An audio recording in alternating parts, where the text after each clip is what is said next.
This episode of How to Wrestling was requested by our good pals Dead Meat, and they're also lovely backers over at patreon.com/How to Wrestling. And this episode today is brought to you by a very amazing board game set in the world of wrestling. Our main man Nathan over at ndpdesign.com has only went and made an amazing tabletop RPG called Worldwide Wrestling. It's a pen and paper tabletop game that also plays very well over video chat, available as a physical book or a digital PDF/text files.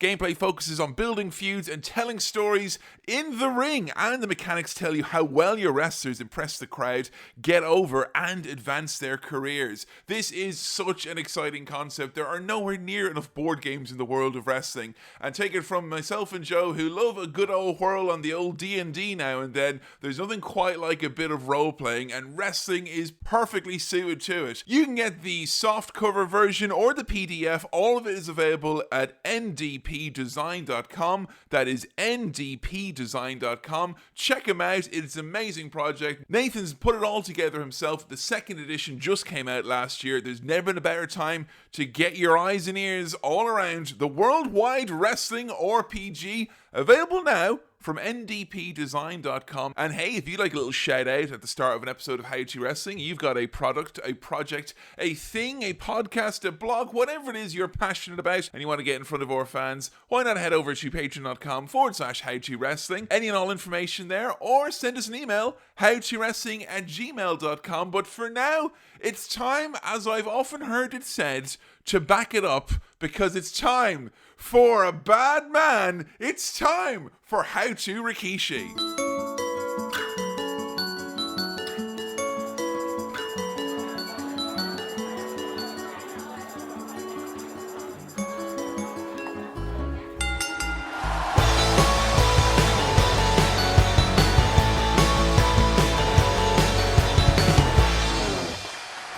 Friends, and welcome to another episode of How to Wrestling, the world's first podcast detailing how to wrestling, how to get into wrestling, how to understand wrestling, and goodness knows, maybe even how to enjoy wrestling.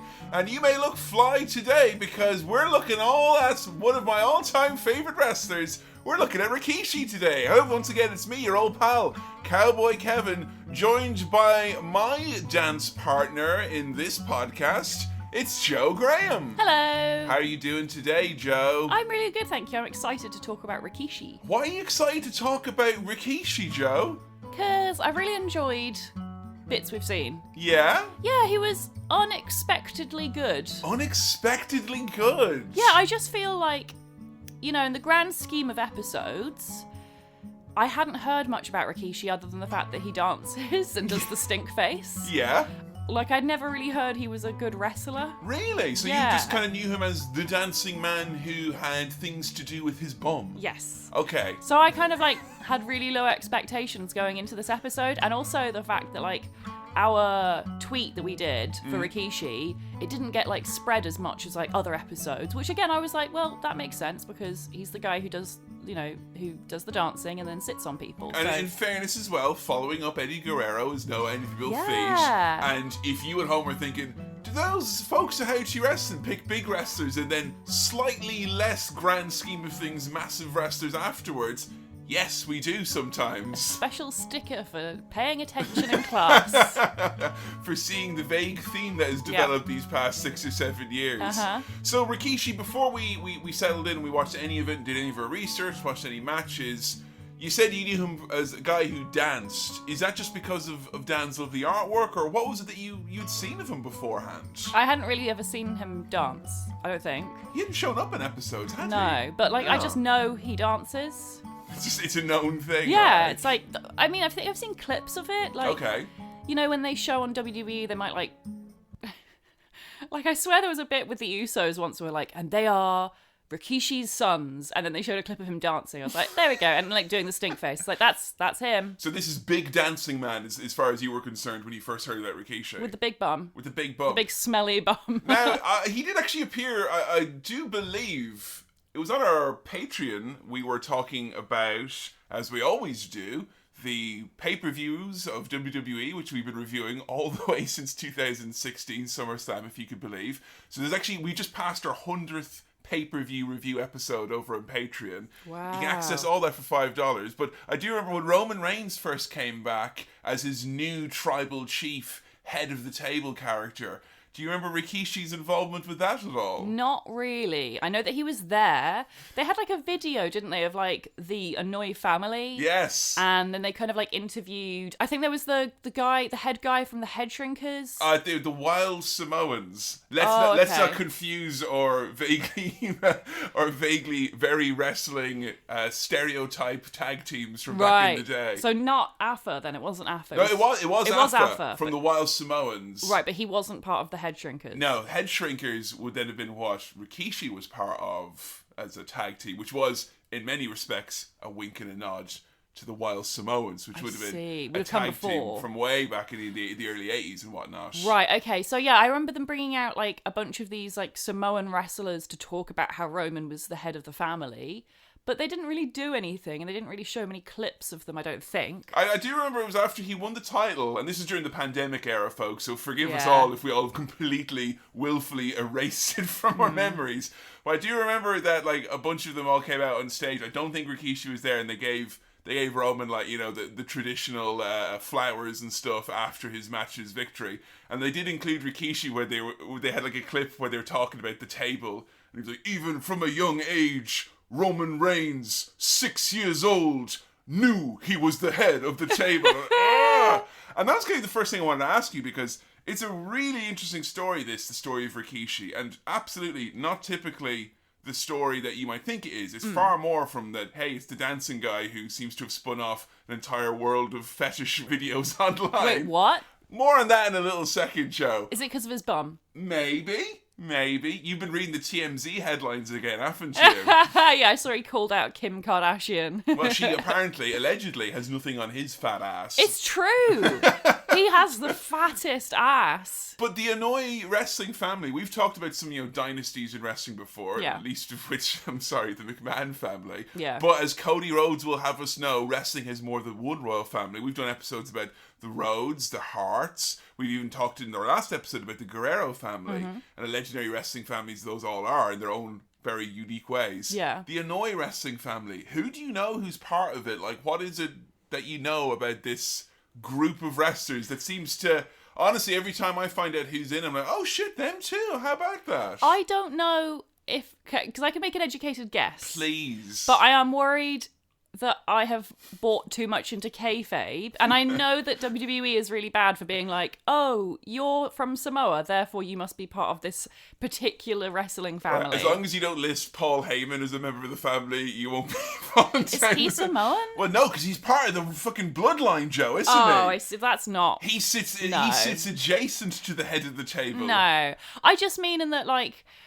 I mean, I don't know if it's even true, but I feel like quite often they'll bring in, like, islander wrestlers from, like, Hawaii or Samoa or other island From, like, nations. the Pacific from nations, the Pacific, so, yeah. yeah. And then they will just be like, yeah, that's The Rock's cousin now, because we've decided that because we want to push them. I mean, in fairness, you might think, oh, you'd be very harsh on WWE for assuming that. But, like, wrestling, we've talked in several episodes about, people being given fake siblings and all that. Yeah. Arn Anderson is kayfabe Ric Flair's cousin, in case anyone's forgotten about that little juicy nugget from back in the Yeah, exactly. day. They love to do that. And there, but the grace of God, he could have been Rambling Ricky Rhodes, Dusty Rhodes' brother. We always had that in the back pocket. But yeah, so I know a lot of people are supposedly in the Annoy family, because a lot of people, as I said, are supposedly related to The Rock. So I know, obviously, Roman Reigns. I love your healthy wrestling skepticism, where you're like, there's no way these lads are all related to The Rock. No, I'm not saying that. It's possible, because I know that, like, wrestling within families does kind of penetrate the whole family. Yeah. And it's like, it's a hard thing to kind of get out of, because it's already such an insular industry. For sure, That I think once you have a foot in that door, you're like, fucking yeah, I'm going for it. I've got the contacts. Why wouldn't I? So you can confidently say, that The Rock is in this family. The Rock? Yeah. I'm pretty sure he's related to Roman Reigns somehow. He is, yet they're cousins. They are actually They're cousins. actually cousins. I thought for a long time that was just a Vince McMahon thing, because it's like they're both Samoan and handsome, and it's like therefore they're cousins because I like them both, and therefore I want them to be cousins because they're both my main boys. Like, I know the Usos definitely. Yeah, they're Rikishi's children, actually. I know they're Rikishi's children because I know he didn't go to Jimmy's wedding or Jay's wedding. I forget which one. He didn't go see the marriage. That was a hot topic of discussion for many years because we watched Total Divas in this household, aka real wrestling fans. Yeah. Spitting hot truths on a podcast. Exactly. So yeah, we've got The Rock, Roman Reigns, The Usos, Rikishi. I think some of the other names that you may be less familiar with. That's the thing. I think I'm getting to the point now where I don't know them. Umaga. Is that a name that you've ever? I've heard of him. He would have very long. We did an episode. Jesus, just about 6 years ago. Yeah. A little bit less that featured him. He would have been the guy who wrestled on behalf of Vince McMahon when he took on Donald Trump in the Battle of the Billionaires. Oh, right. Umaga versus Bobby Lashley. Yeah, Brackets okay. Lindsay, if you remember that. I remember that. I know another one as well, Nia Jax. She's The Rock's cousin. Yes. I wonder if she's actually considered part of... I guess she is, yeah. This is the problem with cousins, right? Yeah. Take it from a lad from Ireland. The word cousin is thrown around very fucking liberally sometimes. That's the thing, in certain cultures as well, like, you might refer to someone as a cousin or an uncle or a brother because you spend a lot of time with them as family, but they're not actually blood related. And I don't know if that's... Nia Jax is definitely related to The Rock, so she's part of the Inouye family. She definitely is, yeah. There's actually another big name, and I do mean it literally, big name. Yeah. Big in terms of his name is actually a large name, but also a very large man, and someone who I believe we may have seen once or twice on pay-per-view Classique, but he was never presented as being Samoan on screen. Oh, I was going to say like Yokozuna. Yeah, Yokozuna, yeah. Which is hilarious for me in many ways because Yokozuna was always meant to be like the evil Japanese man who came over, and the dude's from Hawaii, like, you know. But like, you know, with Samoan heritage, and the WWE always presented him as being Japanese, but then like in later years when they would have, you know, spots involving people from the family, you'd have certain commentators mention like, oh, Yokozuna, a member of the legendary Inouye family, which in kayfabe is a bit of a head scratcher. Yeah. Because he's meant to be, you know, Japanese. That is confusing. Oh, and I'll say, for the Inouye wrestling family, which is quintessentially, you know, is the Samoan wrestling family. Samoa, you know, being an island nation that is Principality of the United States. I would go further than that and say it's the wrestling family now. Yeah, I mean, in terms of the most identifiable, the most famous, the most well-known, widespread. the one with the longest legacy, I think, as well. Because like a lot of wrestling families, they had like, you know, they've been, you know, they've maybe got more generations of wrestlers from years gone by, but it's like, well, most people haven't heard of those people. Whereas like from the Inouye family, most people, even if they're not wrestling fans, have heard of The Rock. Oh yeah. Or I mean, our main show at the moment, you know, the Usos are a huge part of it in WWE. You can look over to, you know, Major League Wrestling and onto the indies, you know, there are sons, you know, they're the next generation of Inouye's are out there. That's so cool. The Usos' younger brother is in NXT in developmental at the moment. So is The Rock's daughter, and she's training at the moment as well. So yeah, I mean, and like the fact as well, Blade Hart, get your finger out is what we're saying. Yeah, but also the fact that I feel that WWE have really embraced the Inouye legacy as a storyline, which I don't feel they've done that with any other family in quite the same way. Like, it's just such great storytelling, and it really like. It just makes them feel like a fucking big deal. Like, they really are, like, the wrestling family. And in many respects, it's a family that you can kind of... And Rikishi's career is almost, you know, emblematic of their family as a whole, because when you talk about wrestlers that came from, you know, Pacific nations, be it, you know, Tonga or Samoa, or even, you know, Hawaii and whatnot, you know, places that were kind of slightly off the mainland of the United States of America. You don't need much of a history lesson to assume about wrestling how it would portray, you know, these island wrestlers, and it was as savages, you know. The idea of, you know, look at the names, the fucking Samoan Savage, you know, the Samoan SWAT team, the Head Shrinkers, you know, the Wild Samoans. Oh, God. But, you know, that maybe defined them in those eras. Yeah. But I would look at, you know, the Usos and the next generation of, you know, Inouye's or Fatus or whatever and go, these guys are absolutely not defined by those stereotypes. They've taken those stereotypes and like kind of flipped them on their head almost. I mean, this is a really complicated issue, and I certainly don't want to seem like I'm defending very stereotypical gimmicks for people who genuinely are islanders, because I'm not. But like, it's even more ridiculous when you have someone like Rikishi, who is like portrayed as this islander character who grew up in California, isn't it? San Francisco. Yeah. It's like, so it's not even, it's like that's where the person grew up necessarily. Like, it's not, you know, it's not the type of culture they may have been surrounded with for most of their life, and yet it's still like a stereotypical gimmick that is given to them, even though it's like literally got nothing to do. Well, I mean, with you say that, and Rikishi would have been, he born in San Francisco. He lived in the projects. Right. He grew up poor, and he grew up in a pretty harsh environment. So yeah, wasn't growing up on like a lush island paradise, but even though he was American by birth, heritage, Samoan heritage, particularly in the Inouye family, was always incredibly important. Yeah. And throughout his career and everyone who's involved in that family, you see everything from the tattoos. They do these like trips, back to the homeland where it's, they get the tattoo done by the tribal chiefs and stuff like that. Has Rikishi got the tattoo? I don't know if he does. I don't think he does, but like, he in his own way, he lots of things that he would do, like the flowers or the chilies, the kind of the traditional dress and the garb and stuff like that. So there was constant nods to it. I guess it's just one of those things where in wrestling there's not many examples of groups of people being given fucking lazy stereotypes or whatever, and they've managed to weather that storm and kind of embrace that it was, a big part of wrestling in some respects, but move past it, And I don't think, like, a lot of wrestlers haven't been that fortunate, and I think it always is, from my mind, comes back to with the Inouye family, that they were just such great characters and great wrestlers. And also as well, like, very savvy businessmen. Yeah. There's a lot of people we've mentioned, great wrestling families who felt like they're at the shit end of the stick a lot of the time. And these are a family who have had people who've been on top, the top people in wrestling, and also training several generations of wrestlers to come, not just members of their own family. Yeah. Rikishi's an interesting one because he is in many respects kind of a journeyman. His career is quite a long one, and his stardom only came, later on in his career, maybe in his late 30s and whatnot.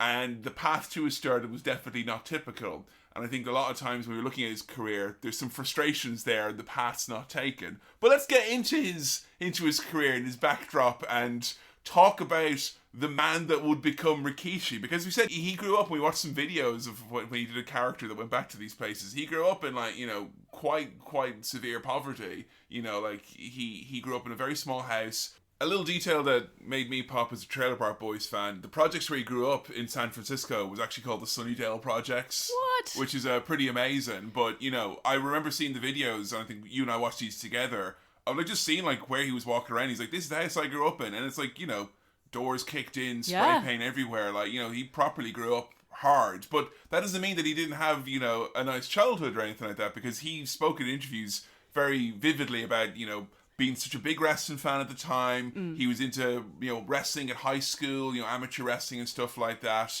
He would, and this is so cool, he would do breakdancing outside the Cow Palace, which is the famous wrestling arena in San Francisco where all the WWF shows used to be on. And him and his friends, his b-boy friends, would do... B-boy? B-boys, breakdancers, Joe. Aww. They would do little bits of breakdancing to get enough money to, grab a ticket to go and see the wrestling shows. That's so industrious. Isn't it, right? Use your dance, like, And I just think it's really cool because, that dance that the man busted out later on in his career... that ain't a classically trained dancer. That's a man who fucking danced to get his wrestling tickets back in the day. AKA real dance. Real dance, proper dance. I just like to assume that he put out a small square of cardboard. I hope so. And he'd fucking bust a move on that right there. And as we all know, wrestling fans love to watch this man dance. So that's obviously, worked very well for him. But he was doing well in high school in terms of the wrestling. It seemed that, there was an obvious career path for him. His brothers were kind of similarly getting interested in wrestling.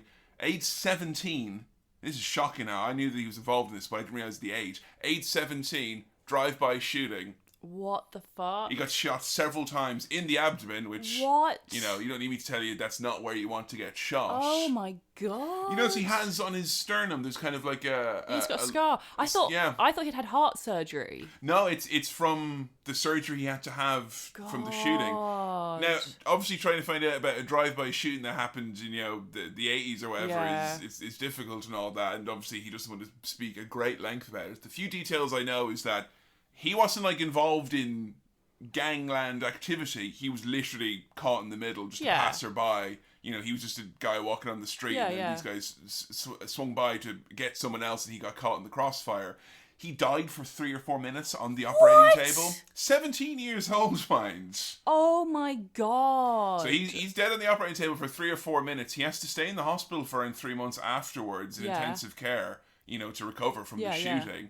And then afterwards, and this is like, I swear I'm not making this up because it sounds like it's an extreme wrestling version of Fresh Prince of Bel-Air. Yeah. But his mother is scared for his well-being and sends him to his uncles Afa and Sika, her Wow. brothers, to Oh my train him God. to, like, catch up with your older brother, go train, just get him into wrestling. I know it says a lot about, where you're growing up, and the situations you're in, and what's going on around you, where getting into the fucking wrestling business is like such a safer bet. And I think we saw this before in like a Roddy Piper episode. Wrestling, as fucked up as it is often a safe haven in a really weird way for certain folks. And I think especially if you've already got family in the business, because they will look out for you. Like, they just will. Because they know it's tough and they know it's really, really horrible to newcomers. So it really does help to have someone there who's got your back. I mean, we said a lot of people, he grew up with his friends and stuff like that, the people he would have been, dancing with and going to wrestling shows with when he was a teenager. A lot of them got involved in drugs and crime, and, a lot of them died young and spent time in prison and stuff like that. So,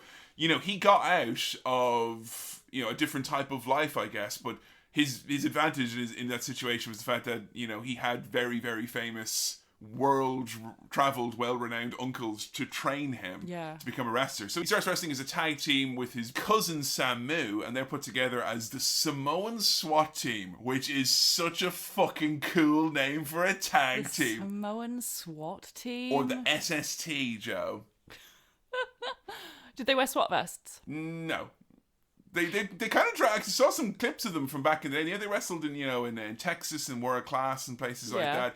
They dress kind of like the Usos used to dress as, before the Usos got their kind of newer gimmick, essentially. I was shocked when I saw footage of the Samoan SWAT team in the early 80s, and far from being the savages from the scary island nation of Samoa, they were fiery baby faces. Oh. And they were taking the whole idea of like, well, the wild Samoans, let's take that kind of look and presentation, but we're really good wrestlers, so instead of just being scary guys, let's be fucking kick-ass baby faces. And that was in like 1985. That's pretty cool to think that even back then, because a lot has been put on the Usos about how they kind of redefined it and kind of changed what that gimmick meant, but they were doing it as far back as the 80s. Yeah. And then Vince McMahon sees these guys and their cousin, Yokozuna, and is like, right, I want to sign these guys all up. We'll make the big lad a Japanese sumo wrestler, and you two guys, the Samoan SWAT team, you've got a new gimmick, which is the Head Shrinkers. So this takes us to our first match we did, which I was very excited to show Joe for a variety of reasons. This is from WrestleMania 9, aka WrestleMania Caesar's Palace parking lot. It's the Head Shrinkers taking on the Steiner brothers. Why are they called the Head Shrinkers? So, I think it's going for some of that voodoo nonsense that Vince McMahon likes to lead into. I think implying that because these men are from Samoa, they are going to shrink the heads of their opponents. I hate how historically inaccurate that is. Yeah, Vince has maybe just seen Beetlejuice recently. Yeah. He's got in his head, he like shrunken heads or something like that. I mean, let's just talk about the presentation of these guys first and foremost, then we can get into the nice set dressing that we have here. Were you surprised to see the man you knew as the dancing dude be the kind of prototypical Samoan WWF wrestler, I guess? I mean, not really. I assumed he'd had a character like this at one point. I was shocked, though, at just how much like the Usos he looks here. I know, facially here. Facially, he looks... I mean, there's one point, I think, it's either at the start of the match or when he gets first tagged in, where he does this, like, kind of smiling, waggling tongue thing. Oh, yeah, it's right at the start. Yeah, it's yeah. so charming, and it's so much like something that the Uso twins would do. Because obviously later in his career, Rikishi would dye his hair blonde and his goatee blonde as well, which is funny because like it was when we were watching stuff later on, you were like, "The man's got a blonde goatee, Kevin." I was like, "Oh yeah, that's really weird." It's weird. But you see him here, and he kind of like he looks so much like his sons here. Yeah, it's he does. crazy, and I think that maybe moving away from the black hair, which a lot of other guys in the family had, was probably a good idea to make himself stand out.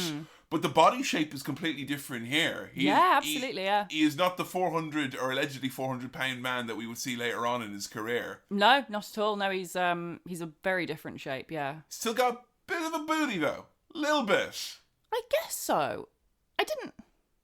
You know, it's funny. I didn't notice it in this match, but I think it's because of what they were. I was just staring at the man's ass for like all I these. bet you were. He, I can't. They weren't. It wasn't. The outfit wasn't really showing it off. And I must admit, I had lots of issues with these outfits. I don't know whose idea it was that the head shrinkers should wear harnesses with metal rings on it. Yeah, it's Looked weird. like- They've got like this kind of S&M quality yeah, to them. looked like they were going to a fetish party. The Samoan sex team is what they Yeah. were dressed up as here. Didn't like that. Vince McMahon loves the wild Samoans gimmick. He just does. You know, I think it's something that Did they have the fetish wear? not the fetish wear. They would have, you know, the crazy hair and the kind of, you know, the kind of the floral pattern kind of designs and stuff like that when they would come out. You know, we have Afa in the corner. He's got like the big rain stick, which is kind of like a giant kendo stick basically to make noise. I think part of it, maybe in my mind, is because this was a tag team that originally, you know, the Wild Samoans had been booked by Vince's father, and I always thought that was something that Vince, you know, that was one of the things from his dad's era that he kind of wanted to preserve almost. And Vince McMahon,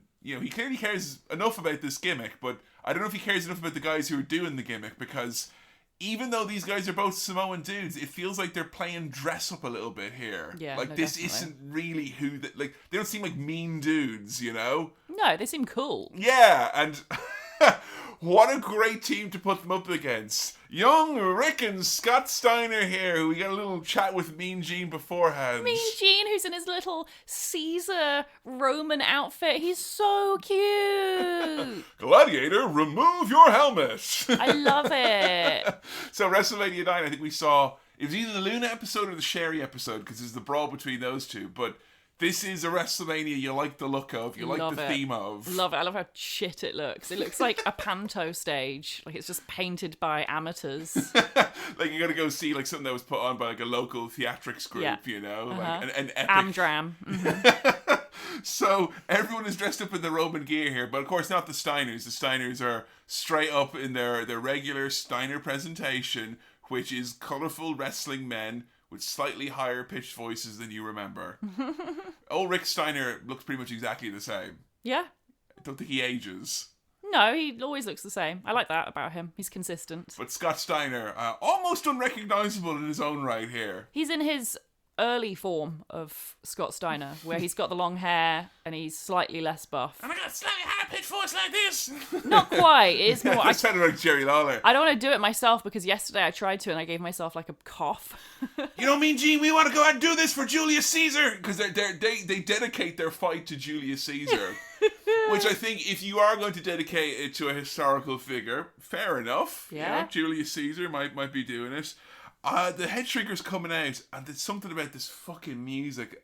They use this like so many times. I guess it's because I've seen so many guys be brought in who are from, you know, not necessarily that family, but, you know, from the kind of brackets, island nations or whatever it is.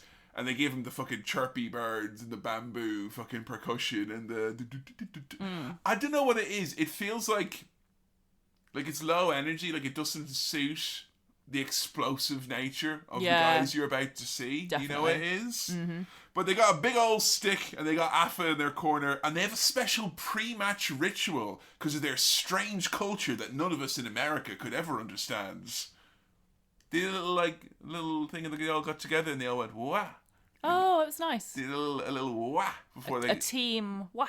Yeah, whatever it was to provide protection against the Steiner brothers. We need that. Yeah, it didn't work. No. The charm did not pay off here. And look, we got young Steiners. We got young Fatu here, as Rikishi is known. Where everyone is young and shiny, but not as young and shiny as young Jim Ross first night on the job. Oh, he's got such a high-pitched voice, and he's like hiding his accent, so it doesn't sound like him at all. It sounds like Jim Cornette. Oh, he really doesn't want Vince to know he's from Oklahoma. Yeah. Bobby Heenan, on the other hand, he's like, this guy's from Oklahoma. Oklahoma.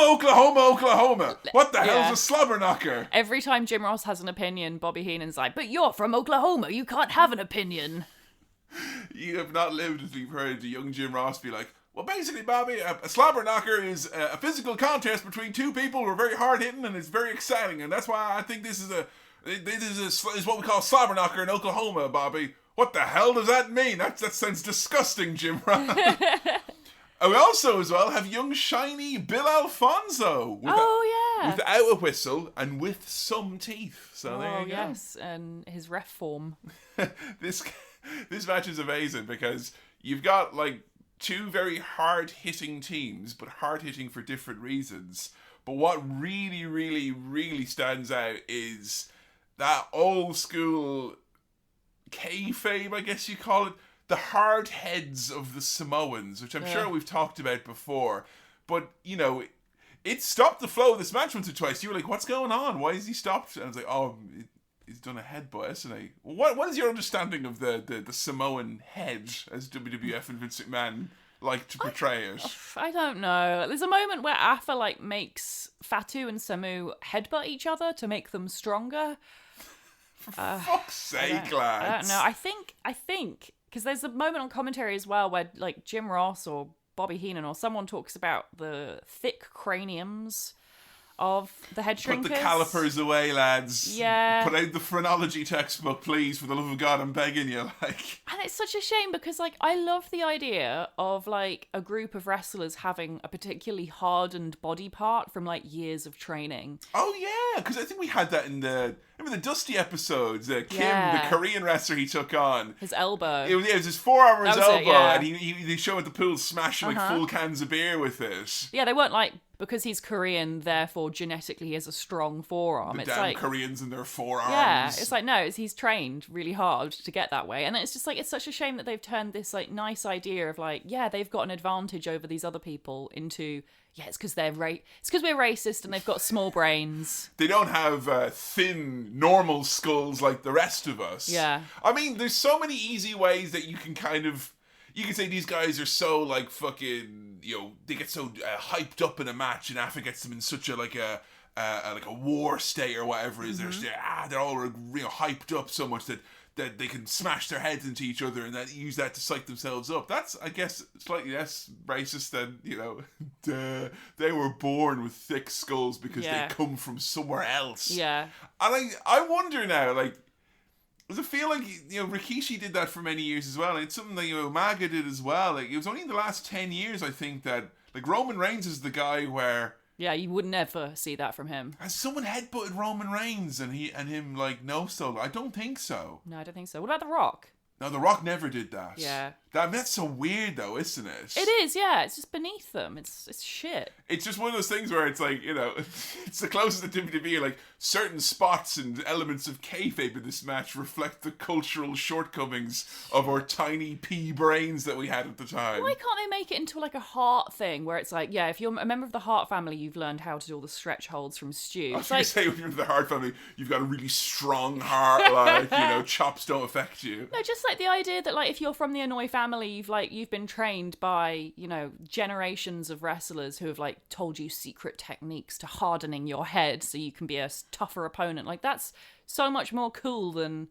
Joe, I don't need to go to the Hanoi family. I don't need to go to Samoa. I went down to Salford Keys. I saw Ken Shamrock's TED Talk. Yeah. I know that the only thing you need to do is just take more chair shots on the forehead. Right. That is what makes it the hardest part of the ring. Sorry, the skull. Yeah. Yeah, that's how you train. Yeah.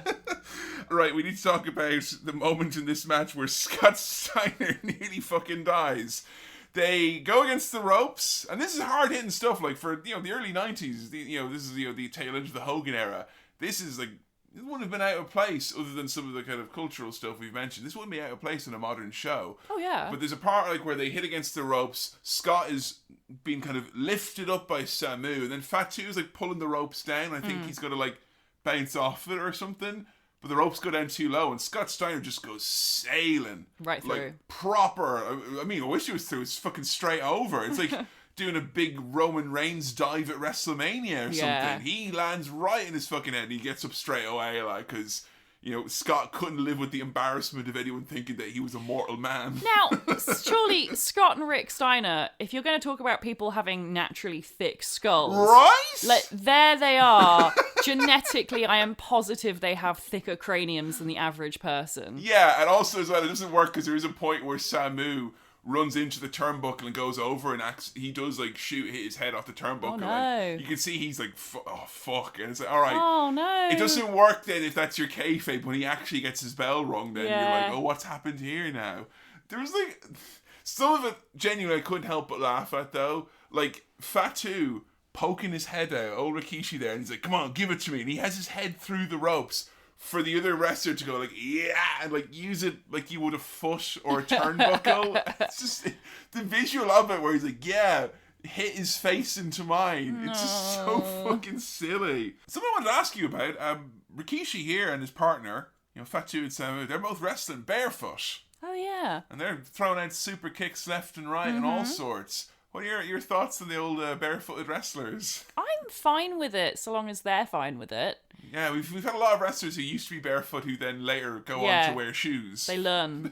Yeah. Handsome Rusev / Miro being one of them. Yes, definitely. I mean, I think for some people it's preferable, but then other people it's not. It just depends on whether or not Vince McMahon was like, you have to wrestle barefoot because you're from Samoa. I mean, I wouldn't want to wrestle barefoot for a number of reasons, but one of the reasons I wouldn't want to wrestle barefoot, and it is, granted, probably the 5th or 6th reason why on my list, that's a hard old mat, and I feel that walking around barefoot on that would be slightly unpleasant on the arches. Yeah. You stopped and paused like 3 or 4 times in this match because the lack of give on the wrestling canvas. Yeah, it makes a horrible sound. And when you've got the Steiners throwing around big boys from Samoa and it's not even wobbling the ring, good God almighty. Yeah. Some poor choices of words here when they refer to Fatu as being bulletproof several times. Oh no, God. I wouldn't want that being brought up. If I was him. Did they know at this point? You would have figured. Like, where's the big scar on your chest from? Like, yeah. Although I was shot. I've got a big scar on my head and no one ever asked me about that, assumedly out of politeness. Yeah, maybe that's it then. Or because it seems boring, whatever it is. A couple of great lines here from Bobby the Brain Heenan. First and foremost is Jim Ross is talking about the great high school and collegiate accolades of real life great wrestlers, the Steiners. Brain is like, no one cares about high school sports, Jim Ross. There's no money in it. It's just a bunch of kids. He's right. I mean, it is. And also, in retrospect, it made JR seem a little weird to be going on about high school sports. Yeah. And also, at one point, he implied that Jim Ross went to prom with a bull. What? Yeah, because he was like, Oklahoma, you all marry farm animals there, don't you? So, I assumedly, on the back of that, Jim Ross, you went to prom with a male bull.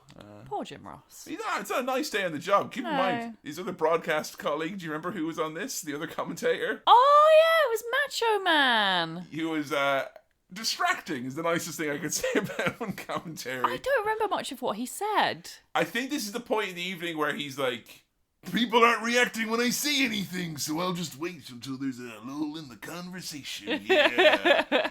Hot dog to the Rick-faced gremlin. It's Rick Steiner. He gets tagged in, and my God, I didn't think I'd see you popping for Rick Steiner clearing house, but this tickled your fancy. I love Rick Steiner so much. What's about Rick that you're enjoying so much these days? I don't know. I really like him. I liked Scott Steiner as a wrestler, but I feel like Rick is Scott but better. Ooh, like he's got a better look. But better. I think he's like a better wrestler. Better behaved. I don't know. I mean, I guess better behaved slightly, but I like his look more. I like the way he talks more. Mm-hmm. I like his wrestling style, like the fact that he's like, because Scott Steiner here is like the slightly weaker of the two, and then you've got. Well, I mean, that's how the match is booked. That's true, no, because Scott gets worked over. Yeah, and Rick is the hot tag. Yeah. And just the way he clears house is like this little, it's so perfect the way people call him like a little goblin dog or whatever, because he is like little goblin dog. I don't know what they call him. Yeah, and then they chant LGD. It's Joe. It's the dog-faced gremlin. Right. Okay. Well, anyway, he looks like a little dog, and the way he just like runs around the ring, just like knocking everyone down. It's cute. I like him. I think a Rick Steiner episode. I love that. That would be. I know we did cover a bit of Rick in the Scott episode, but that was so many years back, and I mean his property portfolio alone has changed so much since 2015, Joe. Oh my God, He runs wild, and there's kind of a moment where he refuses to accept that the Samoans have got this kayfabe hard head. He keeps hitting them in the head over and over. He keeps headbutting them. There is a spot in this match which is, honestly, even for 2022, you consider it eyes bigger than your stomach. We have Rick being put up on the shoulders of Samu, and then Rikishi, Fatu, he dives off the top rope to do like kind of a clothesline, and he catches him and kinda Does a belly-to-belly suplex off of the man's shoulders? Kind of, and twists around so then Rick has the pin. It's fucking incredible. It was incredible. If it had been done correctly, which I feel I have seen that done correctly more recently. I'm trying to think. People have done stuff. Oh, you know what? It's Jungle Boy in a recent AEW pay-per-view. He's doing a lot of cool stuff. With Luchasaurus, off the shoulders. And I guess it works a bit better when you've got... not Fatu, not Rikishi. I think it's all three men are just fucking big hosses. Yeah. 300 pounds in thereabouts, doing these crazy fucking lucha moves, essentially. We get lots of Steiner lines, and then Scott hits the dreaded Frankensteiner to pick up the win at WrestleMania from the experienced team from Michigan, leaving the Wild Samoans with a bitter taste of defeat in their mouth. I should say, the Head Shrinkers leaving them with the bitter taste of defeat in their mouth. How'd you get on with this tag team match, Joe? I loved this match. It was really great fun. I gave it 4 stars. 4 stars? Yeah, I loved it because the Head Shrinkers were really great wrestlers. Like, they were really energetic and really powerful and hard-hitting.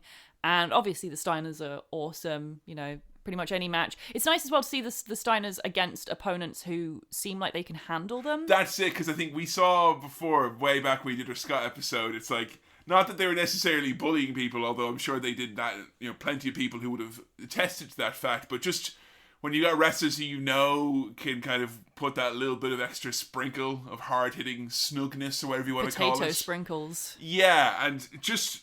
These are two teams that are kind of like iron sharpens iron almost, and I just was amazed watching this match back. And I'd seen it before and I always was a fan of it. I was amazed watching it back just how kind of modern it seemed. Yeah. For 1993? It's amazing. It's really, really cool. So I was about to say, it's 20 years. It's like 30 years ago. They're throwing super kicks every fucking A, yeah. So you enjoyed it then? I loved this match. This is great, yeah. Fantastic.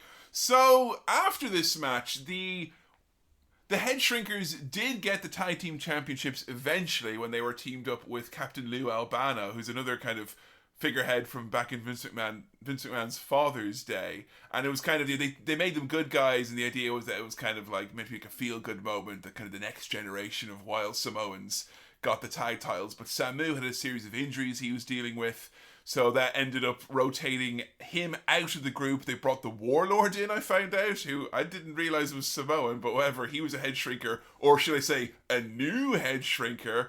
And brackets, a little side note here, if you are a wrestler and want to take any advice from wrestling podcasters, the one thing I can tell you is, if you're in a tag team and you put the word new in front of it at one point, it's probably best to leave the territory. Yeah. That's when Cody knew it was time to leave AEW, and they started calling it the New Nightmare Family. He's like, alright, it's time to... writing's on the wall here. So he's taken off TV, they don't know what to do with him, and they bring him back, they repackage him, because this man is not just a wild Samoan or a head shrinker. No, as we talked about at the start, he's got a real life story, something that people want to hear about. And that is why it fell upon Fatu to make a difference, Joe. Tell me about these vignettes we watched. What was the vibe? What were they going for? What, if anything, did they accomplish while making a difference? So, Fatu, aka Rikishi, he's gone to San Francisco where he grew up, and it's fucking grim. But he's wearing a really nice jacket. He's in a really big car as well. It's a really big car, yeah. And he's going around and he's basically cutting a promo and saying that, drugs are bad. And when he was in school, like, all of his friends were, like, cutting about and, like, cutting class and stuff and saying, like, man, just take drugs. It's, it's great, and sell drugs. It's so easy to make money that way. And he was like, no, I'm gonna stay in school and become a wrestler. Just say no, make a difference. Yeah. And what was the other one? Do the right thing. So he said, do the right thing, Yeah. And I mean, I look back on these types of vignettes and I go, these are very well-meaning, aren't they? Very of the time. Very 90s. I remember honestly, growing up and seeing these constantly. Absolutely. And go and check them out. They're all on YouTube. Fatu with an F, make a difference. And like the synth, it's like fucking Streets of Philadelphia, like him walking around, like shaking his head at like the garbage in the street and stuff like that. Demolished properties. I do like these things where it's like, hey, he's trying to make a positive impact. He's reaching out to the old community, and you see him like we saw the Eddie Guerrero documentary, like the big wrestler coming back to the hometown and shaking hands with people on the street. It's a nice vibe. But there is always, with that 90s just say no, Ronald Reagan style of drugs are the worst sin that humanity has ever committed. it's a little bit finger pokey, a little thing. Oh, yeah. You know? Like, these fucking idiots living in this shitbox behind me here, they didn't do the right thing like me. Why didn't they all become famous wrestlers? Yeah, instead they're all criminals now, which is obviously their fault because they took drugs, obviously. Only they did the right thing, Joe. Yeah. If only they did the right thing by having a wealthy, famous, successful wrestling family that they could move in with. I mean, that's the thing as well, is like, Fatu, I feel really bad for him in these bits because he does have a door in. He is part of a famous wrestling family. Yeah, he had a privilege that other people don't have. And like, we've talked about it ad nauseum on other episodes of this over on the Patreon. You know, we've gone back to 2016. We're talking, 2015, Charlotte debuting on the main roster. We talked about this at length, and Nia Jax as well. People labeling folks coming in that have a family connection as being like, well, you have a family connection, so you had the easy ride in. And, that is true. It's an easier ride. But that doesn't At mean, least on the way in, on the way in, but, don't take it for granted. Whether or not you want a vaccine, it takes a lot more than a family member giving you the entryway in the door. Plenty of wrestlers have had offspring who thought they could get an easy ride in and absolutely didn't. The Bella's brother never made it to NXT, Joe, is what I'm saying. Did he really want it hard enough, though? So it's this bad mix of like a dude who has kind of a door in and a leg up, but also he's not really that big of a star right now. He's kind of, I would have felt like they had to have people kind of go, he's fat. He wasn't the new head shrinker. Yeah, Who's that guy? Who is he? I recognise him. No, he's not in the new head shrinkers anymore. Did he used to work at the corner shop? No. He was in the Samoan SWAT team, I and swear now I've seen him. Oh. We've given him a new jacket. I will say though, It was the breakdancing kid outside Cow's Palace. That's where I've seen him. He owes me $5. I did like the rebrand though in terms of the look. The big fucking colourful jacket. I love it. It looks so cool. Fucking brilliant. Yeah, iconic. It is almost shot for shot identical to something that Joe and I have seen on our pay-per-view Classique series recently, because around Christmas time, because Joe and I are really, really intelligent go-getters. Wait, no, this was your fault. You insisted on doing World Bodybuilding Federation. We had to review that. Don't you remember Gary Stridham did exactly the same goddamn thing? He did, yeah, and he did it slightly better, I think. More of a budget behind him. The thing with Gary Stridham is because Gary Stridham has no home. Yeah, and also he did it topless, I think. He did, and he did it in a bigger car. So Gary Stridham walked around and they had actors go up and be like, yo, dog, who are you? I'm Gary Stridham. I believe in apartheid and also don't take drugs like I clearly have. And do. Because I'm in the World Bodybuilding Federation and I'm steroid free. Sure thing, pal. Yeah, sure thing. Right, yeah. I just wonder if what happened to her for two is that, Gary Stridham's already been around the neighbourhood. We've already shook hands with They're a actually guy. both there at the same time, and they've booked out the same space. They have to take it in turns. He's talking about, remember where you come from. That's the most important thing. And then he says that while he is in a big Cadillac. He's like, this is Fatu saying, remember where you came from. Now check out my ride. Yeah, it was interesting. I can kind of already see why it didn't work, but also thinking that it did have potential. I don't know how it's supposed to be a whole gimmick. Like, as an introductory, here's this guy, fine. Like, where do we go from here?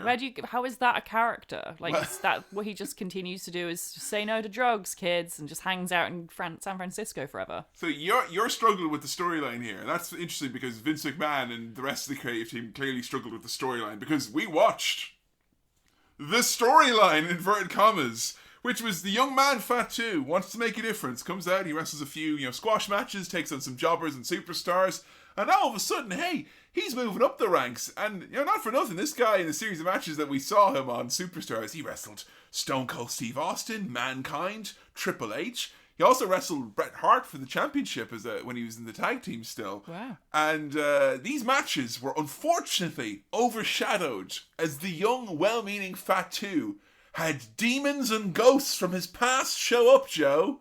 Oh, right, the Samoan Mafia. I was waiting for it. You look at me completely blank, like, what are you fucking talking about? Yeah.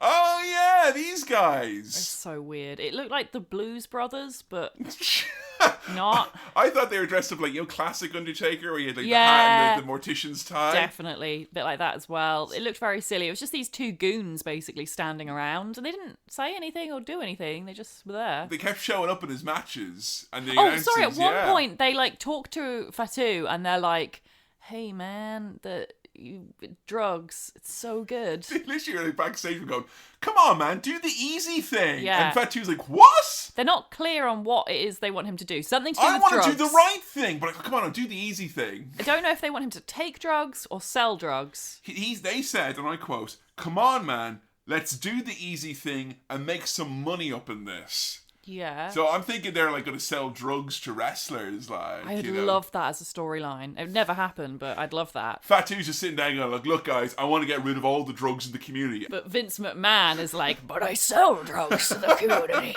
These guys actually have a name. It's not the Samoan Mafia. Okay. It's the Samoan Gangster Party, Joe. Is it spelled with an A? You damn straight it is. Ugh. The Samoan Gangster Party, which I looked up. That's Samu, his former tag team partner, made a return.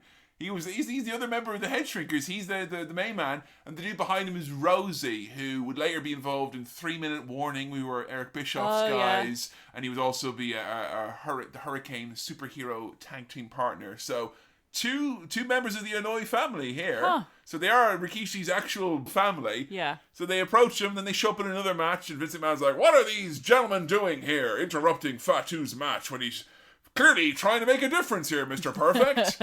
And then they just never do anything. Like, we watched like 8 segments of them showing up and pointing. Yeah. 1 segment of them saying, come on, let's go do drugs. Be cool, Fatu. And then that was it. The gimmick. Story's over. Oh, and also as well, the gimmick is cancelled. He's no longer Fatu Make a Difference. So we assume the Samoan Gangster Party had their wicked way and took him away from Superstars and had him back doing the wrong thing. Oh. I feel bad for him, Joe. Yeah. This is kind of like, if you're going to invoke the fact that you were shot at age 17, which I can only imagine that's a traumatic event. Yeah, dying at 17, I'm sure is quite a traumatic event, yeah. You get a bit of the old PTSD from that. Probably, yeah. I just think, I'm not saying, never use anyone's real life stuff in wrestling, but if you're going to use something as traumatic as that, like, have a fucking end goal. Like, it would have warmed my heart to see him beat up the baddies at least. Yeah, that would have been nice. No, didn't happen. They did go on to wrestle in ECW for a little bit, the Samoan Gangster Party. So, Paul Heyman, the busboy, hastily eating the uneaten lamb chops on the plates that had been brought back from Vince McMahon's table. But don't worry, Joe, we're going to take him off TV. We're going to repackage this man, who, by the way, is in his fucking 30s at this point, and you've seen in a match already, he can go. He's a good wrestler. Oh, yeah, he's awesome. We can't figure it out. What will we need to do? The Samoan man. We've tried being racist. Yeah. We've tried making fun of the fact that he was nearly murdered as a child. I've tried nothing positive. I'm all out of ideas. Yeah.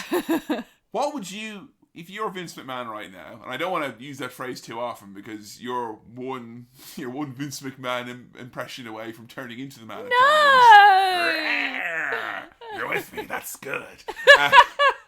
What would you have done with, ideally with Fatu right here, right now? No, it doesn't work because of the time. Like, what I would do wouldn't work then. All right, what would you have done ideally if time was not a factor? I would have had him kind of be like Roman Reigns as he was like 6 years ago, but make him really sexy. Oh, blue-eyed battling. No, not blue eyes. No. I mean, I would have like kept Rikishi's hair long and black, and like had him kind of wear like I liked the little shorts that he sometimes wear with the tassels that he sometimes wears as Rikishi later on as well. I like that look, and I just have him like hair blowing in the wind, smiling, being a hot hunk. You're basically just like booking like a dream Samoan hunk. That's all you do. It's like he's like Samoa Joe and Roman Reigns and Rikishi. And he's handsome and he's cool and he's a good wrestler. And then you want his hair blowing in the wind as well, right? We'll book that for Raw, Vince. That's good. Yeah, that's good to go. No, Joe, that's a stupid idea. Obviously, you should make him an Arabic sultan instead. No. Obviously.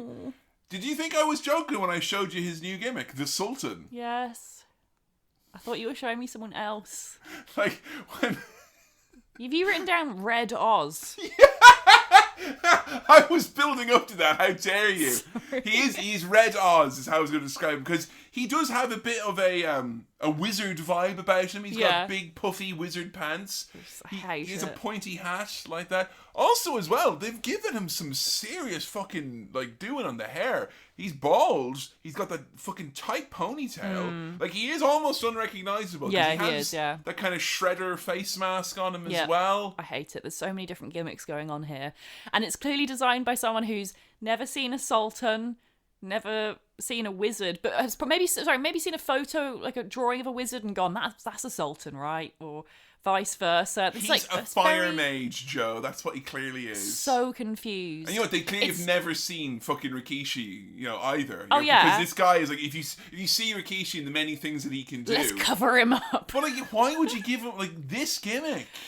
And it's like someone playing like an MMO, and then they've just wearing the armor that's most powerful, and it doesn't match, and it's from all different sets and DLC, and it just looks like shit. I think this is very, very insulting for a number of reasons. Obviously, not too many instances, particularly back in those days, of Arabic characters in wrestling. And if you were going to get one, it probably would be portrayed in a very crude and negative way. But Jesus Christ, the dude's from fucking Samoa.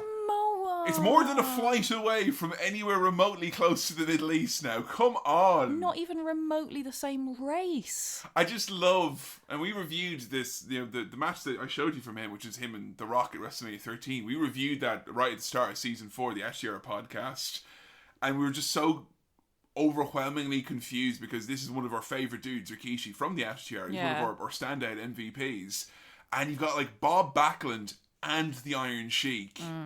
That's a lot of heavy lifting. That's two very oddball, loudmouth people to put in a man's corner. Very weird, yeah. And they would have a promo where the Rock, Rocky Maivia is like, I'm going to make my dad proud, I'm going to take on the Sultan at WrestleMania. And then you'd have the Sheik come out and be like, I tell you, Rocky Maivia, no good jabroni. And then Bob Backlund is behind going, hey, indubitably, Iron Sheik. They're shouting over each other, and the Sultan's there don't make me wear this, please. He's got the Iron Sheik's music. No. He's from Sudan, allegedly. That's where they claim he comes from. What, the character of the Sultan? Yeah. Okay. I mean, they may as well have made up a country. from Sultania or something like that. Yeah, if you're gonna do, it's just shit. It's just disrespectful to everyone's cultures. All right, here's one question though, because I think I've told you before, and I mentioned this podcast, a big thing that dragged me in, I think it was on a Russo episode we talked about it, a big thing that dragged me in as a kid was seeing Mankind and Kane and these kind of masked, weird, colourful characters, Vader and stuff like that. I go, whoa, look at these guys, they're like superheroes and stuff like that. Do you think a kid might have seen Red Oz, old Sultan here, and go, wow, look at this guy, he's a evil genie? No, because how would you draw him? It always comes back to, can a kid draw the character? Oh, shit, you're right. Because Kane, Mankind, okay, they have details and stuff, but a kid can still draw it and be their parents can be like, oh, it's the wrestler, you well done.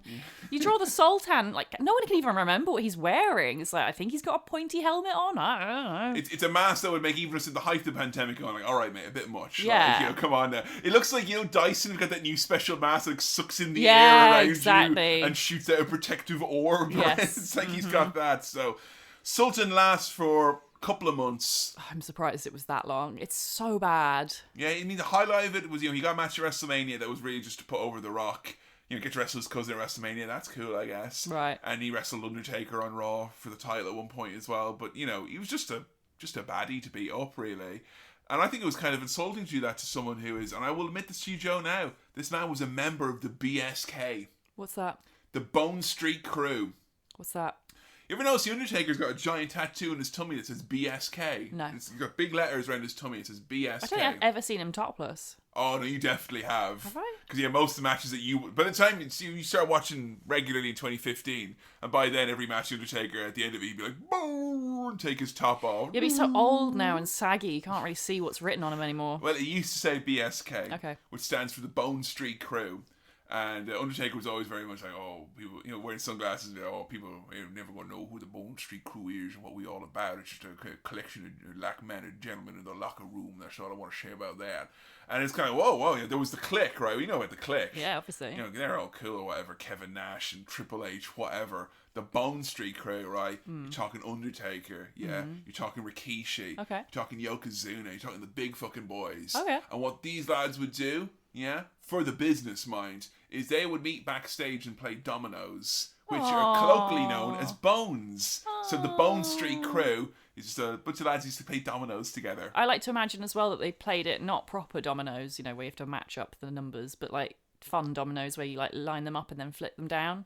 Well, you imagine the BSK are setting up like Rube Goldberg machines, like. No, not Rube Goldberg machines, just like elaborate domino tracks, where you flick them down and yeah. You see, Undertaker, now that I got the Domino Express, it's a little car that will drive along the table and place the dominoes so we can do it right. You didn't have Domino Express as a kid, did you? I've never heard of that. A friend of mine had it. It was a little, you stacked all your dominoes up in it, it would drive along and it would place them down one by one. So you just sit back and watch a big long line of dominoes get set up. That's amazing. Yeah. And then you do that and go, oh, this is not a very active activity. You're just sitting watching a little car and then you knock over the dominoes. Yeah. It's probably for the best the BSK didn't get their hands on Domino Express. So here he is now. He's after his 1, 2, 3, I guess 4 rebrands if you count the new head shrinkers. This is a man who everyone respects as a very good wrestler, You don't just let anyone in the BSK. And here he is now. It's tied in. He's got an injury again. He is sent off. This is the thing that was really shocking to me. In 1998, he was sent off to Dory Funk's training camp. Oh. Yeah, Terry Funk's brother. Which is like, where they sent like the young lads or the guys off the indies to teach them how to wrestle. That's where Kurt Angle would have went, for instance. Yeah. When he first came into wrestling. Mm-hmm. And it's kind of insulting that a lad who had like at that point nearly a 15-year career. Yeah. It's, you obviously something's not working. And fuck's sake. It's obviously on you, mate. You yeah, know? It's not us with the Sultan gimmick and everything. I'll say it right now. I've had some issues with the way the man has perceived himself in his career over the years, Rikishi. But I will say, having looked into it a bit more with you, it's a miracle he's not the most bitter motherfucker in the universe. If that were me, I'd be like, fuck this shit. I'm going to become a car salesman. Yeah, right? No thanks. The Sultan car sales, Yeah. So, I just think it's worth bearing in mind, the patience of this man. Yeah. Because he's been given fucking dog shit after dog shit after dog shit. Also, the lack of ego. I know, Because right? I don't think I have a massive ego, but even me, I'd be like, are you serious? You're sending me to training, wrestling training school, and I, learned from AFA. I know. Fuck off. He literally learned from one of the best in the business. Yeah, a legend. Yeah, come on. It's in his blood. And, I've told the story before, when I was a kid, I would be like, I want to be a wrestler for, half a second. Then I was like, oh, they'll just make me a fucking leprechaun or something. So I was I immediately abandoned my daydreams of being a wrestler because it was I didn't have confidence in the booking style of wrestling. Even as an 8-year-old child, I was like, nah, they just do this. But Jesus Christ, it could have been worse. They could have made me into a stereotype of another country that I didn't even have an association with. Poor old Rikishi. I bet Rikishi, when he was going, as a youngster training, going, oh no, they'll make me a sultan, an Arabic sultan. Yeah, of Sudan. If you said that was the genuine worry you'd had, then he would have told you were a fucking psycho or a weirdo or just too worried for your own good. But he comes back in 1999. He had some nagging injuries he took care of. The new name is Rikishi Fatu, and he's a big fucking dude. He's put on a bit of weight, but he is moving as fast as he ever did, if not faster. And the very, very first thing they did was they put him in an angle with the Hollies, who were these two guys, Crash and Hardcore Holly, who claimed that they weighed over 400 pounds because they were super heavyweights. And the initial gimmick with Rikishi was that he's like, you guys aren't heavyweights, I'm a fucking heavyweight, I'm 420 pounds. And then Bob and Crash would be like, yeah, you're just fat though. And he did this promo at a pay-per-view where he's like, I'm out here tonight to show all the fat, healthy people of the world that they don't need to put up with bullies. Wow. And then he goes out and he like fucking kicks the shit out of these lads. What? He'd squash everyone. Oh my god, like I feel like it would never happen now. Right? Like, we have Otis, like, what is it, 2 years out of a fucking eating gimmick because he's fat. Like, yeah, oh my he's god. still treated as a bit of a joke because Yeah. of it, But that was like, I remember as a kid being like, what? Like, this is weird. This is silly. Because you're as a fan, as a kid, you're expected to do anything other than laugh at people. Yeah. Who have anything wrong with them because that was the style of the time, I Yeah, guess. yeah. So yeah, I think the fact that he really kind of had this, initial impact as being this like powerful, fast, athletic, big man. Yeah. Who was on a bit of a mission to prove naysayers wrong and all that. And I thought that was like a really cool thing for them to do. But that very quickly gets sidestepped because just through happenstance, they happen to stick them together in an angle very quickly where this floundering tag team called Too Cool, who we will do an episode on separately. It's Brian Christopher, who's Jerry Lawler's son, and Scott Taylor, Scotty Too Hottie. They end up, with this gimmick where they're these two b-boys who are like, white guys who love dance and all that. And it wasn't meant to be a good guy thing. Jim Ross like, look at these fucking idiots. And it was meant to be like a play off the fact that, a lot of white kids at the time were like dressing up like hip hop stars and using a lot of the language that was used by, by black rappers and hip hop artists. And as someone who went to an all boys school in the year 2000, let me tell you, I saw a lot of awkward fucking shit and even more awkward clothing at the time. But it was meant to be like a playoff of that. These two idiots, they think they're cool, cool dudes from the streets, and there's two fucking white idiots who can't dance.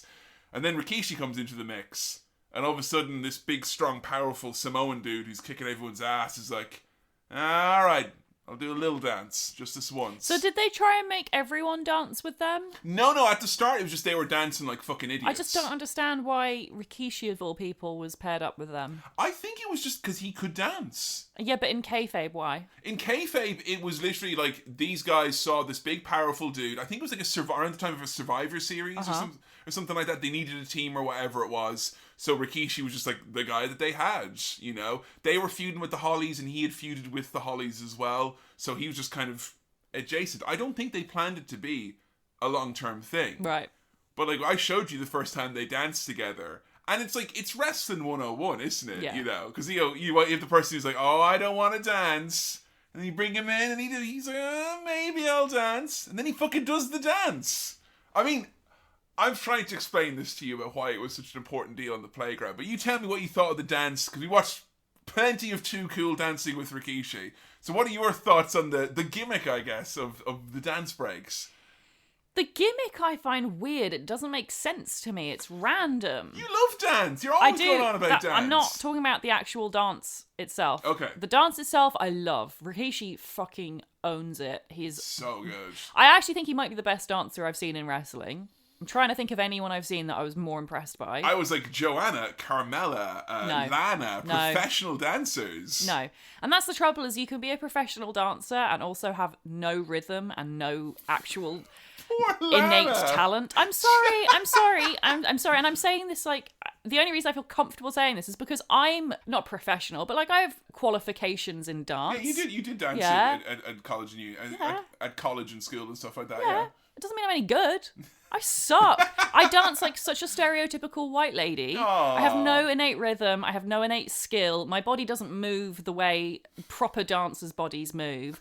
And it's the same with like Carmella and Lana as well. Like they've got the basic timing or whatever. They can make their bodies move in the technical way they're supposed to, but there's no joy in it. There's no like connection to the music. So you can feel that in these moments, Absolutely. the joy. Rikishi moves with the music like he is part of the music. His whole body, and I think it makes it even more impressive because he's so big. Yeah. Like his body is just beautiful to watch. Like he has such control over it. That's what I loved about Dan's artwork, is I thought he really captured the kind of the spectacle or what was like special about when Rikishi dances. Because we have seen, I don't know, you just mentioned Carmella there, but there was a gimmick they did with Carmella and R-Truth would come in and go, oh, dance break, and they just start dancing. The crowd would go, yeah, you know, they it's so awkward. Yeah, they give it the yay. But like, I shit you not, Joe. Back in the year 2000, Rikishi and Too Cool dancing, like that would be the moment if we were watching like Raw or staying up or anything like that. People go, right, I'm off to bed now, folks. You know, that's the highlight of the show. I've been thinking as well, like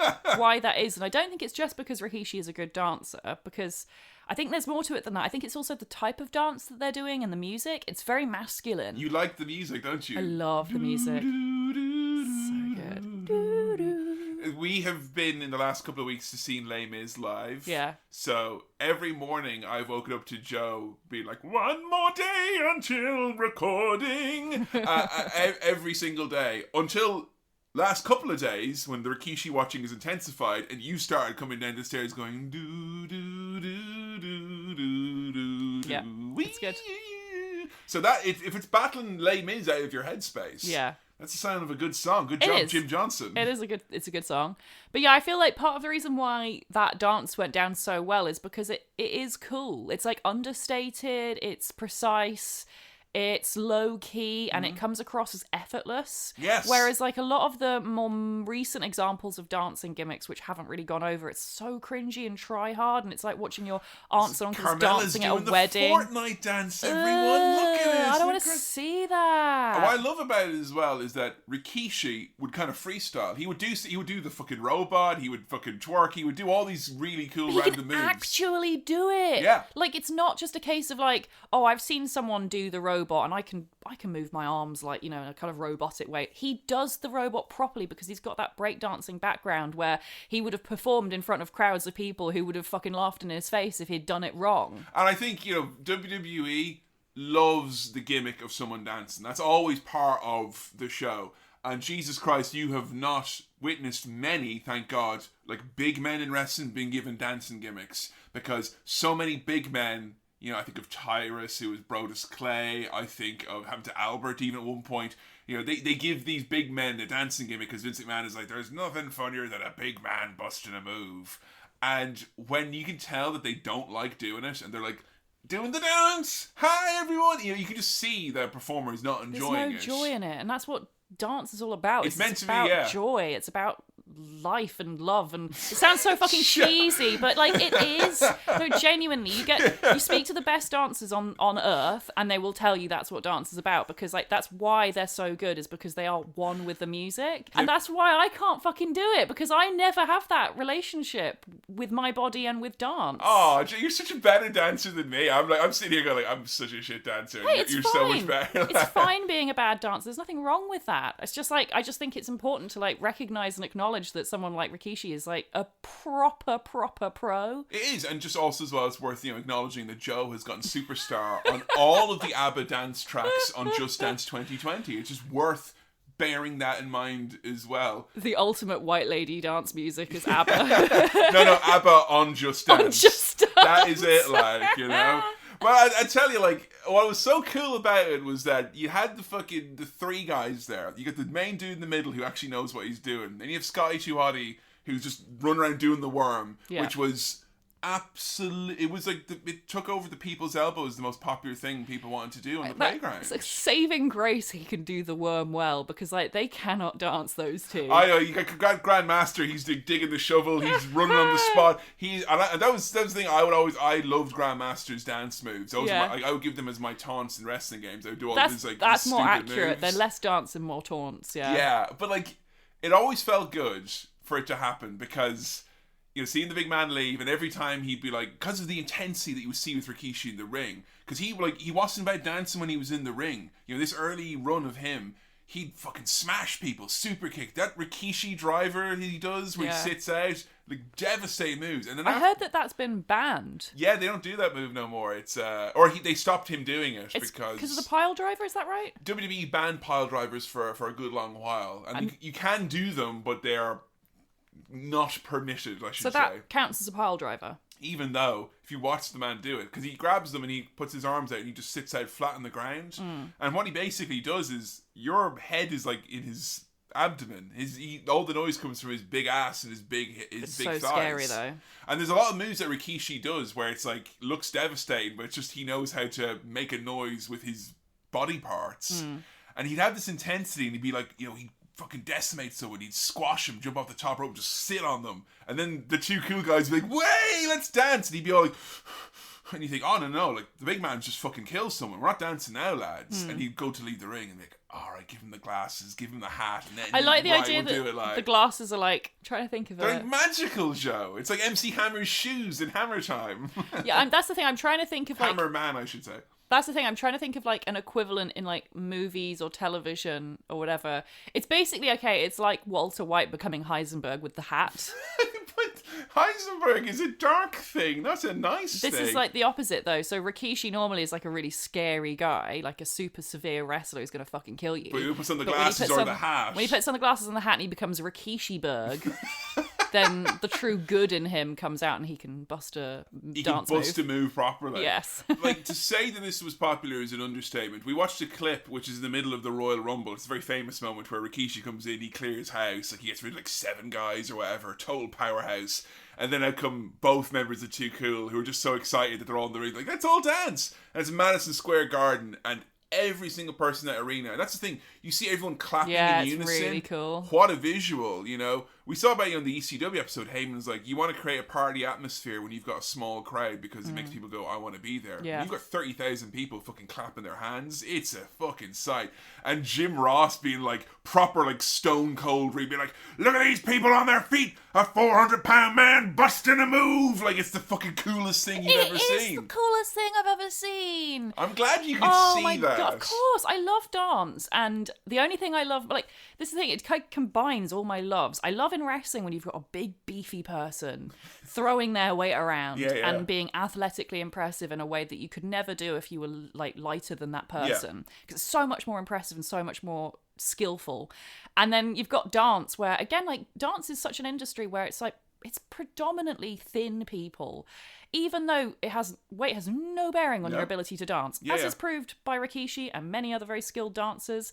And it's so nice, it's so refreshing seeing a big fat guy moving his body like that so skillfully. I fucking love it. It really is the coolest thing ever. The great thing about it is that is the kind of that's the memory, that's the overarching kind of part of it. Like, you have to remind yourself though at times it was the year 2000, so like every time this man was on screen, you had weird fucking comments from Jerry Lawler and Jim Ross as well about the man's weight, the size of his ass. Why can't they be I just don't. But that's part of the gimmick though, isn't it? Because like that was the most standout thing. Like Rikishi, this new Rikishi that came out and debuted, he wore gear that was like, look at this man's ass. Oh yeah, absolutely. He wore a thong. Which is like, he's going all in there, I would just have liked one comment, one time from Jim Ross or Jerry Lawler or someone just going, it's really impressive, isn't it, how good he is at dancing. Like, I'm not even going to go so far as to say, see him move his body, because that obviously will sound really gay in this homoerotic industry. But like, just like a nice compliment on how it was generally treated as a positive thing, like the dancing and all that. But like his body size in relation to the dancing, did they ever compliment him on that, or was it just like, ha ha, fat man? This is the issue now, because like I watched a shoot interview with Rikishi where, I always will preface this if I watch a shoot interview where someone seems like they're not in a particularly good mood. Yeah, that can influence things. Those always influences things. But he says straight up, like when he came back at this time, that he thought that Jim Ross, in his words, he said he thought Jim Ross was prejudiced against fat people. Yeah, I'm not surprised. And, he was like constantly in a battle with the office to lose weight, because they're like, you're so impressive, you're so great. Imagine what it'd be like if you lost. You don't need X to amount of imagine. He pounds. did that earlier in his career and he fucking did nothing with him. Here he is with a unique look, still wrestling as good, if not better, than he did when he had less weight. Fucking get over yourselves and accept the fact that the man has improved. There are, like, I'll play devil's advocate here, but also, point out some things have been pointed out to me, I guess. I feel like it's worth sharing, because yes, it obviously sucks and all that, and we've talked plenty of times in previous episodes about expectations, particularly in that era, of the body size that Vince McMahon wants, and kind of seemingly hiring people because they are a certain size, and then you make them change that size and then complain when they don't. It's strange. I mean, I look at Walter, now Gunther, in WWE in He's 2022. being asked to lose weight. And he has, and he's like, I'll do it. I'm like, I don't want to see that guy wrestle as much because No! I love seeing the big fucking heavy hoss do athletic shit. Yeah, we all loved that about him, as he had such a unique look. Yeah, as opposed to see, oh, look, an athletic bodied person did an athletic thing. You know what? Like, Yay. everyone is like that pretty much, you know? This is professional wrestling in a very... yeah. I think with Rikishi, to get back to my point, I think with him and Jim Ross particularly, and I think, you know, as we point out in the ITR podcast, the man clearly had issues with people and weight, as we clearly did as well, because the man couldn't help but comment on it in the same way we couldn't help ourselves but comment on it all the time, like, you know, fucking immature Aegis that we were. But his cousin Yokozuna, his struggles with his weight were legendary, and I don't use that term lightly. Like Yokozuna. Yeah, I know he had real health issues. You know, he obviously was someone who could move very fast and was very impressive for his size, but you know, his weight got so out of control. I think we watched a pay-per-view classic where him and Owen Hart were tagging, and he was like 700 pounds nearly. Like, you can see his legs were just like, you know, just fucking not working for him and all that. Yeah, no, he could barely move at that point, yeah. And, you know, he was a guy that when he broke his leg, they had to get, like, a pickup truck, you know, to take him out of the... You know, they had to get machinery to take him out of the fucking arena, like... And I think that was in their mind. Just to be fair, though, that's going to be the case with a lot of wrestlers who are big. Omos, Big Show. Yeah. Like, they're not necessarily overweight. You still would need machinery to carry them out. I know. I think it is also worth bearing in mind, something that Jim Ross said only recently on a podcast when he was asked about this very nature, was that his concern was not necessarily just for the health and well-being of the wrestler, which it obviously, you know, as head of talent relations, it obviously was at the forefront of his mind. But he said that athletic commissions, the states that they would go to, they had requirements for the weights of the wrestlers, and that if they're over a certain weight that they couldn't get, you know, cleared to wrestle. Say if you're going to Idaho, the athletic commission there wants, you know, if you're over this amount of pounds, you're not going to be able to wrestle. You won't pass the physical as far as they're concerned. What? So, and I've not... That's so crazy. But my limited knowledge, you know, the few times we've talked about athletic commissions here before, it's, you know, it's pretty crazy, because there's certain athletic commissions to this day that still treat wrestling like it is, you know, a legitimate sport. Yeah. And there's obviously benefits to that, because it means that there's doctors there and all that, but there's also ridiculous rules and taxes and stuff that still get levied against wrestling companies that, in retrospect, maybe are a bit severe. And I think... It's a bit of an out for Jim Ross to say that, but Rikishi, while we are gushing now about his amazing physique and his amazing ability, all throughout this time, he's getting shit about it. And I think that sucks, because there comes a point later then in his career where his weight is a serious issue. Yeah. And it's like, you are going to get fired now, mate. And it's like, well, you've been fucking nagging him non-stop when he's in good shape, bad shape, middle shape, that when it is an issue now, and it's like, look, we need to sort this now, you're getting seriously unhealthy. Well, then it's on deaf ears, because you've been fucking nagging the dude non-stop. Yeah. You've been making it all an aesthetic thing and an opinion thing, and it's just like, you know, it's subjective, your opinion. You think he's too heavy, and you're going on about that for years and saying, oh, it's for this reason and that reason, and then you finally, you know, there is evidence to show that he actually does medically need to lose weight. You're the last person who should be saying that to him, because, like, it's still going to come out as just your opinion. Exactly. And I think, you know, the main thing you want to be looking at Rikishi right now is not his weight. It's the fact that you've taken a guy who you swung and he missed at 4 times. He's come back now, and in 1 month, he went from being like an absolute non-entity to taking himself and 2 guys who were also non-entities, because Too Cool were the worse than fucking, like, lower than low at that point in time. And all of a sudden, these 3 guys are like the top mid-card act. And I shit you not, everyone on the playground, it was like Scooby-Doo, people were arguing who's going to be who. Like, I'm going to be Sky Chihuahua. No, you can't do the worm. You be Grandmaster. I used to end up being Rikishi invariably, because I had the glasses. You know, and I was too scared to let anyone lend them. So I'm like, you can do the glasses on me, and I'll do Rikishi. But, like, you know, it was huge, and it goes then from this guy, he, you know, debuts at like Sunday Night Heat or Metal or whatever it is, and we cut to our next match now. He's fucking challenging Triple H for the World Championship on SmackDown. And I had to show Joe not just the match, the setup for this match, because this happens on SmackDown, and this is one of my all-time favourite setups and executions for an angle involving an up-and-coming, exciting babyface in Rikishi. Yeah, I loved this segment. So, they're in a bingo hall, and... Who's they, Joe? The whole of the SmackDown roster? Yeah, it's a SmackDown roster. Oh, there would have been no SmackDown Raw separation time. So this is the whole WWF roster. I see. Okay. Yeah, they're all there, and then this whole meeting is being led by Triple H and Stephanie, who have one of those bingo machines. The tumbler, I think. Right, yeah. And they've put a list of wrestlers' names in the tumbler, and it's going to get picked out at random to see who Triple H will fight against at SmackDown. And the first name I think they pull out is Andre the Giant. He's like, oh, very funny. I'd beat his ass anyway if he was here, if he was still alive, But he's not, so I won't beat him up. And then the next name he pulls out is the fabulous Moolah. He's like, Moolah, I'm not wrestling you. I read some shit about you on the internet, and I don't feel comfortable actually sharing the ring with you. So as a matter of disrespect for all the women you fucked over, I'm just gonna leave that there for now. Thanks. Yeah. And then the final, I think they get Howard Finkel, who's sitting on his own in the corner. Bless him.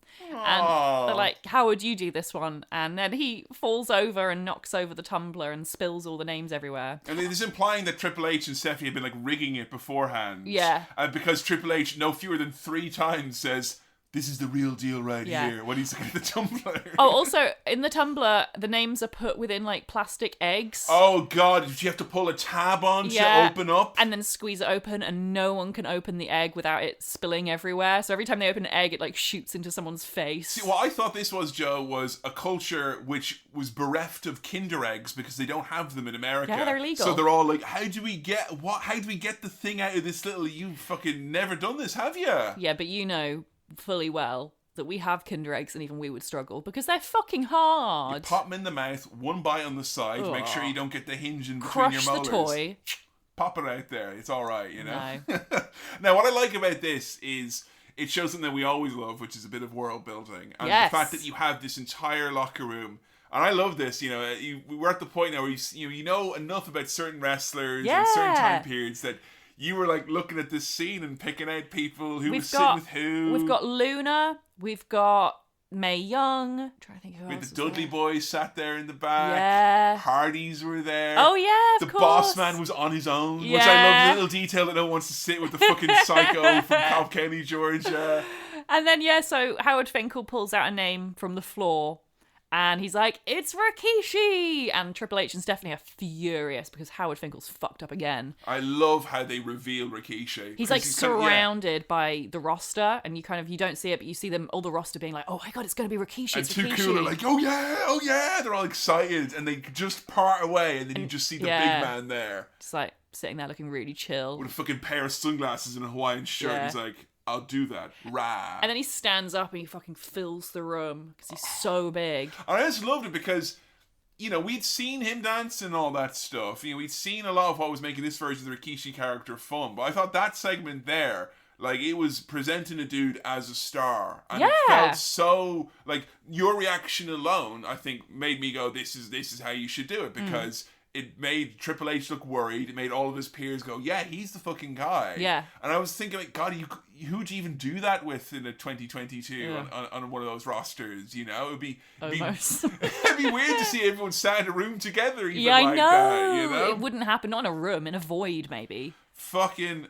well jazzed for this, because you have got Rikishi. This is peak Rikishi as far as I'm concerned. He is big, he is fast, he is hard-hitting. Triple H is an excellent opponent for him because he's fending off. He's almost wrestling like he's scared of this big dude Rikishi. Who, by the way, I don't know if you picked up Rikishi's noises that he makes when he wrestles. His steam sounds. He's steam-powered. I love it. Fucking great. It suits him so well as well because he is so big that I think of him being as like a steam-powered wrestler. Like, he's gonna fucking, take in big fucking amounts. Like he's got like an engineer inside him shoveling like fuel into him. Fucking brilliant. We get some great little moments here that you can just like, you can see it was almost like a greatest hits in itself, this match. The sell that Rikishi does when he gets a clothesline, he'll usually do it once a match. Describe what the man does with his body for the folks at home. He becomes like a torpedo. What? No, is it what is it? Maybe it's not a torpedo. There's like some kind of missile or something that spins around and around and around. Jesus, that sounds scary. Or maybe it's a type of fire. I don't know what I'm talking about. But anyway, he spins around and around and around, like kind of side. Ballistics expert Joe Graham has logged into the chat line. And yeah, he spins around, and it's very impressive. And then he kind of goes upside down as well. Yeah. All right, let's try with some more beautiful imagery. Okay. It's like a trash bag caught in the wind on 1.5 speed. Yeah. He goes whoosh, and then Or bam. the way I would kind of describe it is he's kind of like a squirrel or like a cat. Yeah. When he gets knocked off his feet, he always lands as his body wants him to. Right, yeah. And unlike a squirrel or a cat where their body is designed to twist around and find feet, his body twists around and finds his back. So he always lands safely on his back, but like he twists his body around in such a way to do it, and it's just so impressive. What is equally, if not more impressive about it, is that he did this spot in that earlier match from the early 90s when he was one of the head shrinkers as Fat 2. Yeah. He took a little, but it was like a smaller version of it. Here he is. He's probably, I'd say, 50 to 100 pounds heavier, older, a bit wiser, and my God, he moves and he spins like 10 times as much. Yeah, he goes way further. And there's a few moments I remember showing Joe early on, like where we had watched him and Eddie Guerrero, and China was on the outside, and China did a clothesline to him, and he did the big sell for China, and it just made China seem like a beast. Mm-hmm. And I love that when there's a big man who knows and can do it, the moment to sell and take a big power move to make someone else look like. You know, he did that to Taz once. Taz gave him the little clothesline. Yeah. And then he's spinning around like a fucking Hindenburg about to come down. It's fucking brilliant. It's amazing, and I don't know how. I can only assume it's because of his breakdancing background that he must have some kind of core strength that I can't even comprehend of. Yeah, because it's like... How does he do it mid-air? I watched it on slow speed. Like, it's not as if he grabs I'd love to watch it on slow speed. I thought maybe he grabbed someone's shoulders No. for kind of purchase. No, he just It's like kind of... he uses the air he for leaps and momentum. twists. I don't know. Yeah, it's magical. You maybe want to see the man do like a fucking moonsault or something. know, Maybe I'm right? getting a little bit greedy here now. What do you think to Stephanie McMahon Helmsley on commentary, watching her husband get her ass kicked by big old Rikishi? She's not great. No? I was really excited when I heard she was going to be on commentary, and she's really bad. Yeah, this is like... She's like if I got into commentary when I first became a wrestling fan, she's like, this is good. This is not good. That's my husband. I support my husband. My name is Stephanie McMahon Helmsley, Michael Cole. That is my name. She sounds like she's in a video game. Like, she's been doing it for 2 months at this point, this character. yeah, so she's I very guess, green. Yeah, definitely. It's just weird though, because like in the segment where they were in the bingo hall, she was perfect. She in was front of the crowd on in commentary. front of the crowd on commentary. It's totally different. I don't know if she has Daddy in her ear as well. God damn it, Stephanie. That would make things harder. God damn it. Yeah. You fucking ruined it! Screaming Stephanie like that. There is a build-up for the Bonsai Drop. The Bonsai Drop used to be Yokozuna's finisher as well, which is, you know, Rikishi was always very good at paying homage to other members of the Inoue family, like, you know, the Tonga Kids and Yokozuna and Umaga later on. But that's when he just gets on the second rope and he just jumps off and sits straight on the chest. Now, Yokozuna, he injured a few people back in the day doing it because he was just so massive. Really, yeah. And like, Because you need really incredible... That's the thing I kind of took away from seeing Rikishi do this, is he does a squat. He has incredibly powerful thighs and he's legs. referred to as the Sultan of Squat at one point, I think. Very, very... I mean... Don't invoke the Sultan, Yeah. lads, okay? We don't need to do that, alright? Okay. Call him the Sensei of Squat instead. That's Sure. way better. But like, that's it, because like, you can't just land on your bum. You will break someone's ribs. Yeah, you have fucking to... break their breastbone. Yeah, you know? like I think if I did that move to someone, I could break a rib. You have to have leg power so that when you're landing, Joe, you're giving people ideas now here. when you land, you have to have the power in your legs to not actually land on your bum. You have to land within your legs and then do a squat. And It it's is just like, very impressive. considering how big he is, how hard it is, like for me to do a squat, like it's just incredible to think that he can. Like, and he's going from such a height. And I love as well that... How would that not give him shin splints? I don't understand. Did you see, like, when it happened, you could see the Titantron in the background. They had a close-up with Stephanie going, no! Yeah. As he does the big move. Such a great fucking sell. Like, they really make Rikishi seem to be, like, this absolute world beater here. He goes for the Rikishi driver, but Triple H reverses it and tries the pedigree, but that also gets reversed. Stephanie runs in with a chair, and we get some... Oh, it's 2000, folks. Rikishi allegedly kayfabe Samoan head notwithstanding, gets fucking waffled right in the face with the chair. God, I'd forgotten about that. But he kicks out! He does, yep. And no one on commentary mentions it's because of where he happens to be from. That was slow bits of progress here, I guess, you know? Again, wouldn't it be nice if they'd just made it clear it's a training thing, and then they could mention it, and it would be really cool. Tell you what is cool, crowd chanting Rikishi, and like that's awesome. This dude is like, 3 months ago wasn't even on TV. It was like Mr. Four Failed Gimmicks. Crowd all chanting his name in unison. What a perfect opponent though, Triple H. I know. Like a big, scary, buff, like corporate dude. Like that's awesome to have Rikishi against him because like that's exactly the kind of like bully's bully you want. Absolutely, and I think from us as kids, a big thing about Rikishi is just seeing like. I don't think when I was like 12 years old, I'm like, oh, it's great to see representation of bigger bodies. No, we're just like, it's something different. Hey!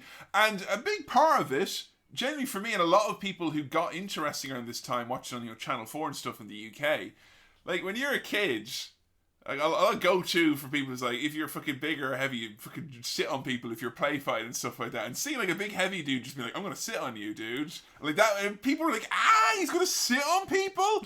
Oh my fucking god, that's amazing. And sometimes he does it off the top rope. Oh my fucking god. It's very easy to make someone excited. Like I think Rikishi's the type of guy that if you took like your gran to a house show and Rikishi was there, she'd be fucking going, yay, Rikishi! I feel like as well, it's partly like that William Regal thing of being able to identify when certain moves are done, of being able to be like to relate to them and be like, oh, I've experienced that. Like a lot of us have, either in play fighting or doing sports or lovemaking, have been sit on or have sat on other people, and it's like it is quite suffocating and scary and stuff. Like I used to do that to my brother when we were fighting, and so like if it's the type of thing that's like been done in the playground, that it's effective. Yeah, that's why people were gathering around this dude. And Triple H, faced with this onslaught, he can't even knock him out with a chair, so he just grabs the belt and DQs himself in front of the referee. And it's one of those occasions where I think a champion disqualifying himself actually made the challenger look really good, because Rikishi stands up right after being waffled with a chair and the belt, and he's like, come on, I'm still ready, let's go. The crowd are chanting his name. Too Cool come in and they're like, fuck yeah, man, let's dance. And Rikishi, after being hit over and over and over in the head with these weapon shots, he's like fucking busting a move, dancing away. Awesome. I fucking love that. It's so cool. But I thought this was a nice little potted, here's the man as a potential main eventer. What did you think to Rikishi in this match taking on Triple H? The match itself, I didn't love. It's still, I guess, a television match, so they're not giving you everything, are they? Yeah, and the chair shots, unprotected chair shots to the head, not a fan, ever. More on that later, folks. I don't like Triple H. There's a lot going against this match. Didn't really like the commentary. The match itself, I gave a 3. 3? Very good. Which I feel is generous. I think a lot of those points were for just Rikishi being really, really good. So it felt like there was factors other than Rikishi that affected your enjoyment of the match. If I'm purely rating Rikishi's performance, I'd have given him a 5. He's great. He does nothing wrong. So there is something that is not in this match, but then would be added to Rikishi's arsenal very shortly thereafter. A very important thing. Some would say it's synonymous with Rikishi. People are wondering, you've been doing this podcast for an hour and a half. Have you not mentioned the man who invented the stink face, Rikishi? You've not mentioned the stink face at all. Joe, what's your understanding of the wrestling move, the stink face? He sits on people's faces. He just doesn't sit on their face. Gee, that's fucking terrifying. He presses against them in the corner. He seductively wiggles up against them with his big round peach, yeah. So in his thong. This is something we need to take a little bit of time to unpack, because to say that this has got like reverberations around the greater world outside of wrestling and wrestling itself is to say is an understatement. This move was invented by absolute chance at a house show. Yeah. And Rikishi in an interview revealed that someone we did an episode on in the past show was actually the person who helped him invent the move. They came up with the idea in the middle of a match. Oh, yeah? It's the big boss man, Joe. No! Yes! What? So Rikishi was facing our old pal Ray Trailer on a house show around this time, and he got bopped, he fell into the corner, and a lady in the crowd, an old woman, tosses in the corner and screams, Rikishi! Stick your ass in his face! Oh, I see. This old woman came up with it, not Boss Man. Well, here's the thing, though, right? It's one thing for some of the audience to scream it. A wrestler has to consent, so Boss Man was literally like gestures like, do it. And they did it, and it was the pop of the night. Like, honestly, like, it blew the fucking roof off the arena. I bet it did. To the point where the producers at the house show went over to Vince the next day, and they were like, Vince, you got to see this new move. I think a lot of straight men in denial about why it's so popular. So Vince is like, We just don't understand. It must be because he has a big stinky bum. So they go to Vince, you got to see this new move. And the idea of them like, this new move is about, like, you know, like, it's like, oh, this fucking headlock takeover into a bridge or whatever it is. Basically, he shoves his ass in someone's face. Yeah. And they're like, it got the biggest pop of the night. It got bigger pop than the main event. Like, the crowd became unglued when he did it. So they were like, Rikishi, can you do that? He's like, yeah, I'll do that from now on. Yeah, I'll do that as part of my move. And thus the stink face was born. And to say that it was popular is an understatement. Here's the thing, Joe. There's a lot of those people you just talked about there, folks who may be in a bit of denial, who were like, yay, woo! Yay, a stinky bum! There were those of us as kids who were just like, that man put his bum in someone's face! For kids, it literally would be, man has stinky bum. Fucking hilarious. Like, as kids, we were absolutely obsessed. Even I was aware of the stink face, and I had only heard of Hulk Hogan and Stone Cold Steve Austin outside of doing this podcast. So, like, before the most recent WrestleMania 38, which you've heard a review on Patreon, where we talked about Vince McMahon and Steve Austin, and it being the most we've ever laughed in our lives. Yep. The moment before that was when I heard that one time the Road Dogg Jesse James, while under the influence, took a stink face at a house show and vomited. What? And so for me, like, this is like... Oh my god, I would pay money to see that. This is peak comedy. So there's a lot of people who are like, yay! And I will happily let you know, Joe, and I'm sure you know that aware, that there are lots of people who are like, this is just a great sexual thing that you presented to me on primetime television. I'm going to get it every week. All sorts of scenarios. Men getting it and being, how embarrassing for the big tough man. That's the thing, right? Sexy women getting it. How embarrassing for the sexy woman. Like, honestly, if you weren't getting put through a table by the Dudley boys... Yeah. You know, there's a good chance that Rikishi was going to stick his bum in your face, and there's a long list of women who took it, and it was an angle for Tori, it was an angle for Terry Runnels, Lita, Stephanie, Trish Stratus, BB, everyone who was pretty much working at the time took a stink face from Rikishi. Yeah. It was big old fucking business. It is basically now, we have found out... I just keep happening on this podcast. Yeah, we did a Jobbers episode and we found this out as well. But this is basically like spun off into its own subgenre in the fetish scene in the online porn world. In what way? Because I would have thought it already was. Yeah, but the fact that it is called like stink face, like there are like subreddits dedicated to like stink faces. There are like people, it seems, who have no interest in wrestling whatsoever, but just want to see stink faces. There are a number of women on the independents and a few men as well who are like, yeah, I do stink faces. That's my whole gimmick and stuff like that. Do they all have big bums and wear thongs? Most of them do, yeah. Good for them. I would say as well, they all should kick up 5 points to fucking Rikishi for being the innovator. But like, to say that this is a fever pitch, you know what I mean? That when you've got like 5 or 6 different groups of people all going, yes! For very different reasons. Mm-hmm. But like, you know, it's as if I would have looked at someone who's like getting off on it and been like, yeah, I'm enjoying this. And like, yeah, I'm enjoying this too. Yeah. You know, this was a harmonious whole of very different parts of wrestling fans. Within a few weeks of him doing the stink face the first time, he's involved with a fucking storyline with Pat Patterson where he gives Rikishi the stink face and he's got tidy whities on that have skid marks. No. And then Rikishi that's a real stink face. Takes the pants off and gives the mandible claw to Pat Patterson. Skid marks, JR! No. We had the SummerSlam after this period, which had one of its standout matches being the Cat versus Terry Runnels in a, and I quote, thong stink face match. No. Where the first woman to deliver a stink face to the other would be declared the winner. Oh my god. So that's just that's just Rikishi appropriation, and I do not appreciate it. Kick-ups from that, right? Absolutely. Yeah. The man has basically made like I would call it a pillar or a cornerstone. It's a column at least. But it's one of the slabs in the fucking back garden of wrestling, you know, in the dirty fetish backyard of wrestling. It's there, folks, and it's a big part of it. And I think, like, it's just really funny because it got over so huge. And even though it got over huge, this man was still being treated as a threat in the ring. It wasn't like, oh, here comes Rikishi, he's just going to rub his bum in your face.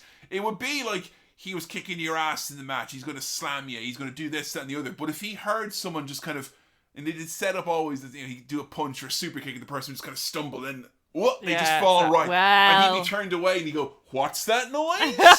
And he'd turn over and he'd start raising the roof and people are like, fuck yes, he's going to fucking do it. And if Rikishi didn't hit the stink face, that would have been the biggest boo of the night. Yeah. One time, Mr. Perfect put the towel in his face to get the defense. And then another time in a house show, Rikishi said, as a prank, Mr. Perfect somehow threaded the towel through his thong. So after the stink face, Rikishi walked over and he just had a towel hanging out in the middle of his pants. Of course, it was Mr. Perfect who did that. Of course it was. Now, what would you think to as the move to take to it? Do you think it'd be a pleasant experience? Like, a lot of women, a lot of men in WWF taking it at the time. And of course, you know, if Stephanie's taking it, Vince never did, but if Stephanie's taking it, it's pretty much saying, carte blanche, everyone can take the stink face, right? I would never do anything that I wouldn't be willing to put my daughter through. It's very brave of him to Very say brave, that, yeah. I think it entirely comes down to his personal hygiene. So I went out of my way and irrevocably altered my Google search preferences forever. I'm getting some weird ads on Wish after this, folks. Oh no! But I tried to find out interviews of people who had received the stink face. I mean, the guy vomiting is a pretty bad indication of the hygiene of Rikishi, but he was under the influence, so maybe he just felt sick. And it's also Road Dogg as well, so it's yeah. worth bearing in mind. It's really particularly funny that happened to that man. Yeah. Like. So I tried to find out as best as I can, and I spread men and women of what the reality of taking the stink face was. Yeah. The most recent and full-throated defense of the stink face came from Matt Hardy, who on a recent stream talked about it and said, absolute pleasure. Yeah. Absolute pleasure of a thing to take. Yeah. Because Rikishi was always very, very up on his skincare. Yeah. He would always moisturize. He seems very well kept. And also as well, he would use a lot of baby powder and talcum powder and So stuff it would like smell that nice. as well. So he'd always give you one cheek and then the other as well. Because that's the thing, isn't it? If you're doing a gimmick like the stink face, I know if that were me, I would want to take extra care. Like, before every match, I'd be out there fucking baby powder, giving it the once over, like, just in case. You want people not to work with you, because that would be the death knell of it. Yeah. People don't want to take it. Or to, like, you know, because someone's, like, so repulsed by the smell that they don't sell it properly, like, that they just, like, keep their head away, and you have to, like, get it in there, so... Shout out to Matt Hardy as well, who, the one time I remember him being in a stink face spot, he pulled Dawn Marie, his tag partner, in front of him and was like, ha ha ha ha, and she's like, no! So I tried to find out some other people. In an interview, Tori, former DX affiliate, just said, haha, what a great night that was, which didn't make me think that she enjoyed it particularly much. I think she just doesn't want to give anyone wank fodder. That's true. Terry Runnels, who did an She AMA, doesn't give a shit. She does not give a shit. The woman took a handgun to the fucking airport. Yeah. She does not give a shit at all. In the same AMA where she was like, I'm happy what I achieved in my wrestling career. My underboob game was really on point the last few years. I love that woman so She's much. so great. She's so cool. But Yeah, what did she think of the stink face? she was like, the thing is, it was always professional, always great, and I wanted to make sure, you know, that I took it dramatically and all that for him, and he knew that. He knew I was a professional, and he came up to me beforehand, and he put his hand on my shoulder and said, I'm all ready for you tonight, just so you know. Yeah. 2 showers, baby powder, moisturizer, everything. We're up next. So Wax back and crack. he's just like, he knows exactly what he's doing. The man is very, very much aware of the reality of the situation. And she said it was, you know, it was as pleasant as you could expect. I think it would be pleasant so long as he is clean, because he's got a lovely bum. I haven't said that so far on the podcast. I tweeted it earlier. He has a lovely bum, I think. Is it a bum? Oh, yeah. I love his bum. It's You love great. his bum? That's great good. bum. He ends up with a bit of cellulite later on in his years. Don't give a shit. That's aging, baby. Who cares? We've all got a bit of cellulite. Maybe you should share some of your Brazilian bum cream with him sometime. Yeah, Some share tips. tips. Yeah? Exactly. I'm not sharing my pot, though. It won't go around. I haven't got enough to spare. But yeah, he's got a lovely bum, and it's like he's got lovely skin as well. Like, you can tell he does, like, do skincare on his bum, which, like, That's impressive. That's cool. Well, you got it. If you're going to be Showing it all the time in a thong, like, my God, why wouldn't you? So the only downside about it, because I don't think there's like any other point to bring it up, but like when he became heel later on, which we will discuss. Did he start like shitting himself or something to? When he became heel, he basically stopped doing all of the shtick. What, or the hygiene? No. Stops washing. Undertaker, I ain't washed in weeks. I'm tangy as a motherfucker. No, what happened was he cut all the dancing, all the stink face, all the fun stuff. Until like later on when he was still a heel, but his kind of a star had fallen a bit. They had him stink face Leah, and they had him threatening to stink face the Undertaker, and like I'd have loved to see that. There's just something. Yeah, me and Adam talked about the SmackDown crawl where the Undertaker, he gets busted open by mistake in a match, and he's in the corner all like, duh, and you've got Michael Cole being now. You used to be like, oh, the stinky face is coming, and they used to be all excited, and now he's like, it's indignant, King. The man is trying to rub his bum in the Undertaker. The man's a legend, King. You shouldn't do that to him. So I started taking aside to talk about the legend of the stink face and the wide-reaching implications of something that I think has went well beyond wrestling. I don't even think Rikishi realizes how far and wide this thing is spread. I think it would be quite nice to feel his bum on your face. You're just saying that now as a shoot, like, you reckon? Like, if I had to take any move, that's the move I'd want to take, because he's got, like, a soft-looking bum. I'm sure it's probably not as soft as it looks, but, like, at least it'd be smooth on your skin and stuff. And it's like, in wrestling, you have to take a lot of stuff to the face. A nice, clean, moisturized bum is really preferable to an elbow or a fist. Look at Joe here. Knee. Proper podcast. You just go and take the hard bumps. Do it Stink properly. face, yeah. Get stink face from a man with the most lovely ass in wrestling. I think it's very brave of you, Joe. I'm basically saying that, yes, I would take the stink face from Kim Kardashian. It's my burden. So coming up next, we decided to look at a match from when Rikishi has still associated with Too Cool, still absolutely like the man on the rise, the next top star as far as we're concerned, which I should point out in the year 2000 when you've got Triple H, Undertaker, The Rock, Stone Cold Steve Austin on his way back. Mankind has just retired but is still on screen as Mick Foley. You got a lot of very big brand names in your wrestling show. You also got Kurt Angle, Chris Jericho, these big other names in the mid-card. So the fact that he's standing out and is one of the most popular guys means a lot. And he does win the Intercontinental Championship around this time, and he loses it back to the man he's challenging again here in this next match, which is one of my faves of all time. From Fully Loaded 2000, it's a steel cage match as the big man Rikishi takes on the big piece of shit Val Venus, who we will try and refrain from just spending the whole match talking about what a big fucking weirdo he is. I don't know anything about him. He's a transphobe. That's all I know. And that's all you need to know, I only know really, that because of Buff Bagwell's Twitter. Is that all fairness, he talks about? If that's all you know about the man, that's probably as much as you need to know about him. Fine. Because usually when I find out about someone, I don't really care to know much else about them. So I will say, watching this match, the recommendation is to think about that when you see Val Venus get thrown around pillar to post, because he gets the shit knocked out of him in this one, folks. It's funny that Val Venus is such a transphobe, given that you think he'd be able to relate to the trans people's suffering of being constantly asked about their genitals. I know, right? Because the man famously had his penis cut off. And I bet people ask him about that all the time. He's probably bored of it, a bit annoyed. I love that you remember that more than I remember it. I watched it on TV. The only thing I know about him. So this match, really, honestly, the feud is just two guys who really, really are at the top of their game, and they just want to fight, and they've had these really wild brawls, and they put each other through tables, and they have to have a steel cage match, and that's the way you settle it because it's an intense feud.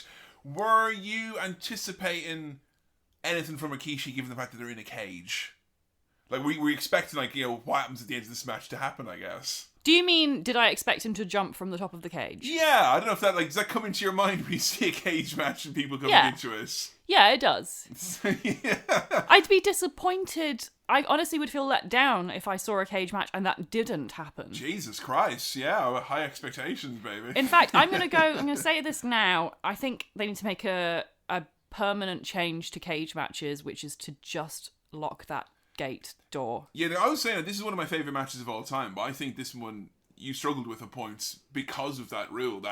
We explain what is the door in the cage. What's the issue you have? So they come into the cage, unlike Hell in a Cell, which is lowered down onto them, basically. The cage has a door that is locked from the outside by a referee. And the rule is, to win a cage match, you have to basically escape the cage, and you do that by either climbing up the cage, which is 20 feet high. It's fucking tall. Yeah. It's a cage, so it's not like designed to be climbed up. Also, chicken wire. Chicken wire cuts your fingers. It's not easy. That's the thing. The trade off. That old school cage you would have seen.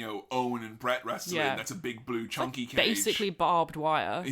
So this thing is less dangerous to work with, but harder to climb. Yeah. But also more prone to cut you. Yeah, so you can do that. You can climb up the 20-foot barbed wire cage, which will shred your fingers in half. Or you could walk out the little door that there is, which the referee will open for you. You don't even have to open it yourself. You have to ask, though. You have to ask the That's referee to open bullshit. it. They never fucking ask. No one ever asks. They just wander over there. That's not the same. It's shit. It's so shit. And yet still in wrestling, it makes no sense. Why would wrestlers even bother climbing the cage when they could just walk out the door? It's so dumb. I hate it so much. I clearly, like a lot of wrestling fans, willingly suspend the disbelief of that, because I was about to turn to you and go, no, and literally as I was saying that, they were like, the door was open and they were just both stood there. Yeah, that's it, because you have it slows down the pacing of the match, because you have the wrestlers then trying to pretend as though, I'm just too exhausted to walk through this already open door.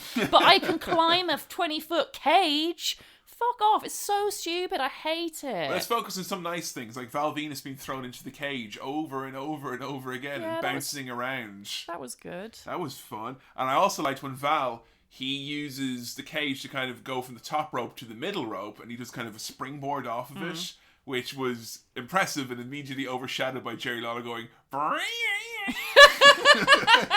That's all Jerry Lawler should do ever on commentary, just make that sound. No, if you do a dive, he should go, and if he does a springboard, he should go, those are the only two acceptable Jerry Lawler commentary noises. And when something sad happens, he should go, oh man. There is a surprising amount of tippity-toppity cage match action on this one. They are up there near the top. They are sidestepping. They are, but why? There's the door. Just go through the door. I think what it was more for them to show you, look at Rikishi. You bet you think he wouldn't do this. Yeah, I wouldn't think anyone would do that because it's stupid. Just walk through the door. Just walk through the door. It's like, me leaving the house to go to the shops. What if I just climb over the back fence instead of going through the door that Kevin opens for me? Yeah, but you have to gesture to me to open the door. Oh, that's so hard. I'll just climb over the 20-foot barbed wire fence then. And you think it's all well and good, Joe, just go out the door, she says. I don't want to walk out the door willy-nilly, Joe, and then have Trish Stratus, of all people, slam it in my face, yeah? I'm not taking that risk. You can leave through the front door. I'm popping over the back wall, thank you, like a sane person. Nothing will ever go wrong with jumping off a 20-foot cage, will it? Ever. Somehow when they're up in the cage, just kind of punching left and right, Val gets a gusher of a cut on him. Yeah. I think that must have been the old hard way that happened. It looks it because he looks kind of beaten and tired in that way that you look like if you've actually been in a shoot fight. I was obviously not feeling very, very good about it. Or maybe it's just, all the shit that's going on that's making life harder for our trans friends recently. But I just wrote down my notes. Val gets all beaten up and bloody and he's all, stop, this is great stuff. This is why you love this match, is because I think it's just taken on, the way it takes on a different meaning maybe in when you look back on things like this. I like it for different reasons as well as the original reasons why I liked it. Both men fall off the top of the cage and hurt their willy onto the rope, and I think that is honestly one of the sore-sucking things that you could ever do. Maybe they should have just walked out the door. Well, here's the thing. Because there's no penis slapping machine. That's true. I don't know. Unless Trish is gonna... I don't know. You've got to be careful. I just think... I just feel, okay, with the door, they should be made to solve a puzzle or a riddle.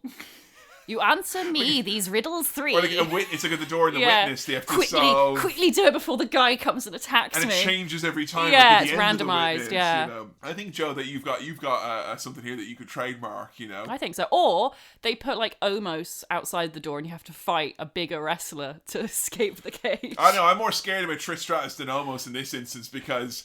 anytime I see someone get the cage door swung on their head, I think of when Chyna did it to Mick Foley. Oh my god, and gave him that horrible concussion. Yeah, and obviously this is a lot easier, and Trish is a lot less likely to fucking swing for the fences than I guess Chyna was in 1996 or whatever. But oh man, he gets bumped right on the head. We get Lita coming out then to interfere. I hate this so much. So I have an explanation that might make this a little... Really? I was going to write down. I have a note here in my notes is that we have to debate the spanking that happens. We here. will. We will. Okay, so Lita comes out, and her arch rival Trish Stratus is there, and she attacks her, and she just spanks her. Yeah. She attacks her, and she whips her with a leather belt on her lower back, and then removes Trish's top. And exposing the fact that she has no longer got a top, pulls it off, and then sexily starts hitting her, spanking with her. the leather strap even on her more. bum. And then Trish runs away. Yeah. And I've tried to describe that in the least sexual way I possible. know you did, yeah. Very passive language there. For the benefit of those at home. So, neutral, observer language, yeah. I know it's always my favourite match and all that. And yeah. I feel like the reason why... Actually, in kayfabe... Well, actually, Joe, the thing is that you've actually covered what is the lead into this, because we did the Trish episode. Yeah. I showed you one of my other favourite matches of all time, which is the six-man tag from the same pay-per-view earlier in the night, which is Lita and the Hardy Boys versus Trish and TNA, where at the end of that match, even though she lost, Trish Stratus mercilessly whipped Lita to the point she gave her a horrible bruise. It was all like, ah! And it was really shocking. And it was like, oh my God, this is Lita just coming out and getting her revenge and her feud, her bitter feud with Trish Stratus. Not the casual titillation you might have assumed it was. All right, you explain what happened then from your vantage point. Lita comes out. Yeah. Takes off her belt. Oh, man! Starts to undress. What happened there? What happened? I don't understand. My basically, voice is... starts to remove her clothing, is what I'm saying here, by removing her belt. She starts to spank Trish's bottom. And you can tell it's her bottom. It was the lower back, Joe. No, it was the bottom because it made that signature latex sound. Trish was wearing latex pants or PVC pants, whatever, and it made that proper whoosh that only happens if you spank latex with leather. Then she sexily pulls off Trish's top while Trish like wriggles around on the floor. And then, while they're on commentary talking about Trish being made to bark like a dog for Vince McMahon, she's... That's not happened at this point. What? I swear they say that. Well, there's a moment on commentary that Oh, it's because JR's like, she's whipping her like a dog. Yeah. And Jerry Lawler's like, she's no dog, JR. She's a thoroughbred. Right, okay, so it doesn't even matter that it happened before, because it still made me think, me as a time-traveling wrestling fan, it traumatized me. No, I'm kidding. It didn't traumatize me, but it did like remind me of that horrible segment where which you still have like. I hate it. Even though I would say that's Joe from 2015 who first made those comments. Yeah. It's obviously very different in tastes and sensibilities. But I still hate it. I still hate it, think even it's though shit. you love Vince and have said that Vince is sexy on occasions. Yeah, absolutely. And I think that the titillization and the sexualization of wrestling can be a good thing if it's done properly and equitably. So here's my argument though, because this isn't just like way the girls are rolling like ECW where it's like the girl in the low cut dress is about to wrestle the girl in the bikini and they both take off their high heels and roll around the floor, and like that's just like baseline pure like fucking wrestling promoter giving male fans something to gaze at. But like obviously this is done for the male gaze or whatever. Yeah.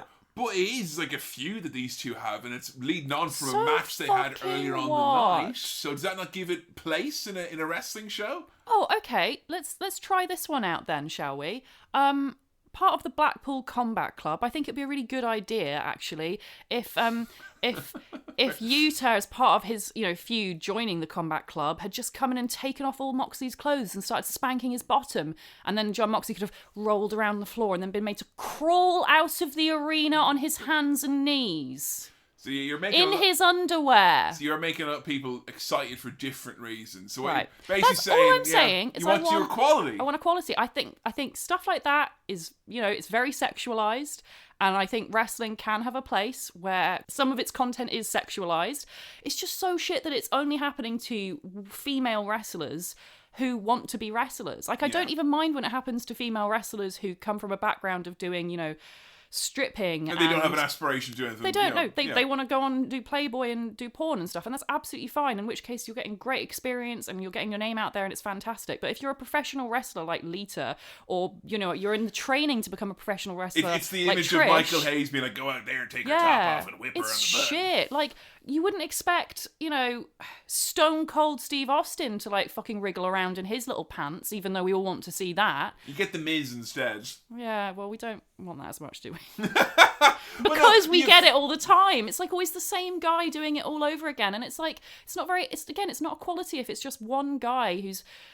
I just don't like it. So you didn't like that this was such a big part of the match thing, because like this is treated like, fucking, they pop the fucking crowd. Like, what happens after this gets a bigger pop, but this is, other than that, the biggest pop in the match. I think it completely detracted. Really? Like, even if I was okay with the sexualization of only women in wrestling, I would still not like this because it's got nothing to do with this match. But what's it got to do with Rikishi? Like, in my opinion, Rikishi should fucking walk out that cage door and send them both home, because like it's just like distracting from his match, and it's just like it's disrespectful when you do this. And like they've even got Val Venus there, who is already sexualized, unfortunately for the rest of us. That's true. He's a former porn star in kayfabe. Could have had someone come in and do something like that with him, but no, it's just the women wrestlers, and it's shit, and it's not even. Yeah, I just hate it. Well, thank you for explaining it, Lise. You know, I feel like it's worth taking the time to explain, because I would say this point in time, I think some of it is, to relate it to Rikishi and come back around to that. It's like, that stink face thing, which then led to like stink faces with women. Like, WWF was already very well sexualized by 1998, let alone the year 2000. But I would say in many respects, the year 2000 was like peak sexualization for the women wrestlers particularly. Yeah, definitely that. In terms of them not having segments which are sexualized and instead doing matches which they add sexualization to. Yeah, like, because 2000 is the first year we had like bra and panties matches and things like that, or like I'd say Trish Stratus in the year 2000 probably had her top ripped off like 20 times, like on various events. Like, it was a spot you would come to expect. Like. Yeah. Which, as I enjoy very much as a horny 12-year-old. It's just shit. I just like, at least with like the fashion show bits, whatever it's called, the Miss Rumble contests, they're not expected to wrestle. Like, it's hard enough to be a wrestler. It's hard enough to take your clothes off. To do both at once is really, really unfair. And it's just like, if you're going to do that, if you're going to expect your talent of that, you should pay them so much more money than they are being given. Well, you certainly made that scene a lot less titillating than it was initially, CB. But let's just all think about my idea, which was to have Stone Cold Steve Austin take his clothes off. Oh no. Oh. I'm fixing to be embarrassed. And then you cover him in beer. Oh, Joe! Whoa! Sexy. Now you're getting into it. Right? And then we could have these moments with Trish and Lita and it not be weird. I did like, if one thing, this segment gave us, or this part of the match gave us the absolute gem of a line from King, which is, "Oh no! Val Venus is Trishless!" Aren't we all? The referee is down and Rikishi is heading up to the top of the cage. Mm-hmm. And it's like, right, case in point, you've climbed up, very impressive. You're going to climb out now and win the match, right? And then Rikishi starts sidestepping. He's so slow. It's like fucking Hitman. Like, I love it. Real gingerly. Like, I think he could do it faster, but he's building up the crowd. Oh, yeah. He's like making them... milking it. Yeah, exactly. He's making them wait for this. He's about to jump off the top of a fucking cage. Yeah, don't rush it. Yeah. Cody, here you go. Yeah. Like, take your time. Also, look where you're going. Yes. So he sidesteps. He like kind of looks around. The crowd are basically filling in the blanks. JR just fucking, he's on commentary with a man called the King, but JR is the King here with the lines here where he's like, no, don't do it. Like, he's realizing what's going to happen. He's like, you're going to regret it the rest of your career. No, don't do it. No, Rikishi, no. And he dives off the top, and it's fucking incredible. 400 pounds, even if it's an exaggerated weight. If he's fucking 300 pounds, that's still the most incredible thing. Like, you can see from the way he splashes, it's like his body is not designed to fall at that velocity. It's a miracle he didn't break his fucking legs. I know, because he lands on his feet. Like, his legs are so heavy, I wonder if it's because of that they kind of almost... You can't flip him back the way you would, like, in a typical splash. No idea. I don't know how he didn't break his shins. It's just incredible. Like, and it's nothing to do with his weight for me. It's just, like, the way he landed. Yeah. It's like, generally in wrestling, you don't see people jump from that height and land on their feet because you are told not to do that. I mean, to do that as well, and not to fucking kill the lad you're doing it to. Because I remember my mind being blown. I forget who it was. Actually, no, it was when I was doing the Fight Like Apes wrestling gig, where I, like, got to talk to some wrestlers and ask them loads of questions and all that. Just fill in my blanks. I need to know. And I was asking, what's the worst move to take? And individually, both of the lads I was working with told me, separately, both the lads I was working with told me, like, variations on a splash. One lad was like the 450 splash. You do that, there's just no way to prepare yourself because the body is spinning so much that the velocity they gain, that when they land on you, it's just BAM! Knocks the wind out of you. And like splashes, generally speaking, they're like, if the person doesn't really know what they're doing and they put their weight on you, it just fucking wins you. You get a big fucking bruise on your sternum. You're like, you know, your heart fucking rate goes all over the place. So yeah, like, the fact that he was able to do this and not absolutely maim the man he's working with, like, it looks incredible. The fact that Val is bleeding, so that Rikishi is, you know, he's also got a trickle. It's a big smear of blood on it. Yeah. And I remember the next night, Mick Foley was like, the commissioner, he's like, I have it on good authority that Val Venus had to be picked up with a spatula. And they're kind of like, yay! The bad man nearly died.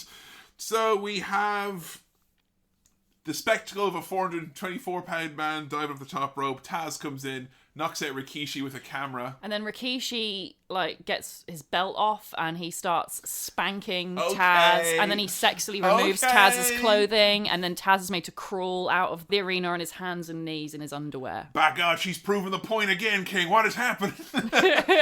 So Val Venus squirms and crawls and gets like half a fucking fingernail on him, gets the pin. And even though Rikishi had the moment, Val keeps the championship in a very hard-fought, surprisingly bloody cage match, which there was obviously issues outside of the ring, and I was wondering what your thoughts are on it. Did what happened that you didn't like impacted so much that you didn't enjoy the match? How did you get on with this one as a whole? I did not enjoy this match particularly. Dear. I liked the spots involving Rikishi jumping off things.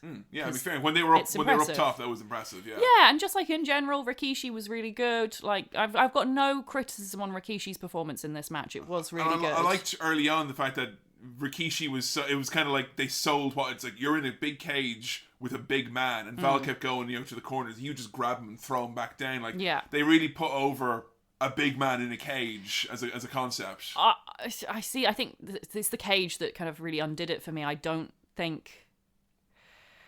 To me, a big man in a cage is not something I'm like, yay! Yeah, the cage, it seems now, is like something that is actively working against you during the match. Like, it is, because especially with certain styles of wrestlers as well, and I would include Rikishi in this, is because flippy maybe isn't the right word, but he's really fast and he moves around the ring with such velocity. You're not hitting the ropes as much when you're in a cage. You can't do that in a cage. You just can't run the ropes, and you can't like jump off the top rope and do all those moves that like I really love to see him do most.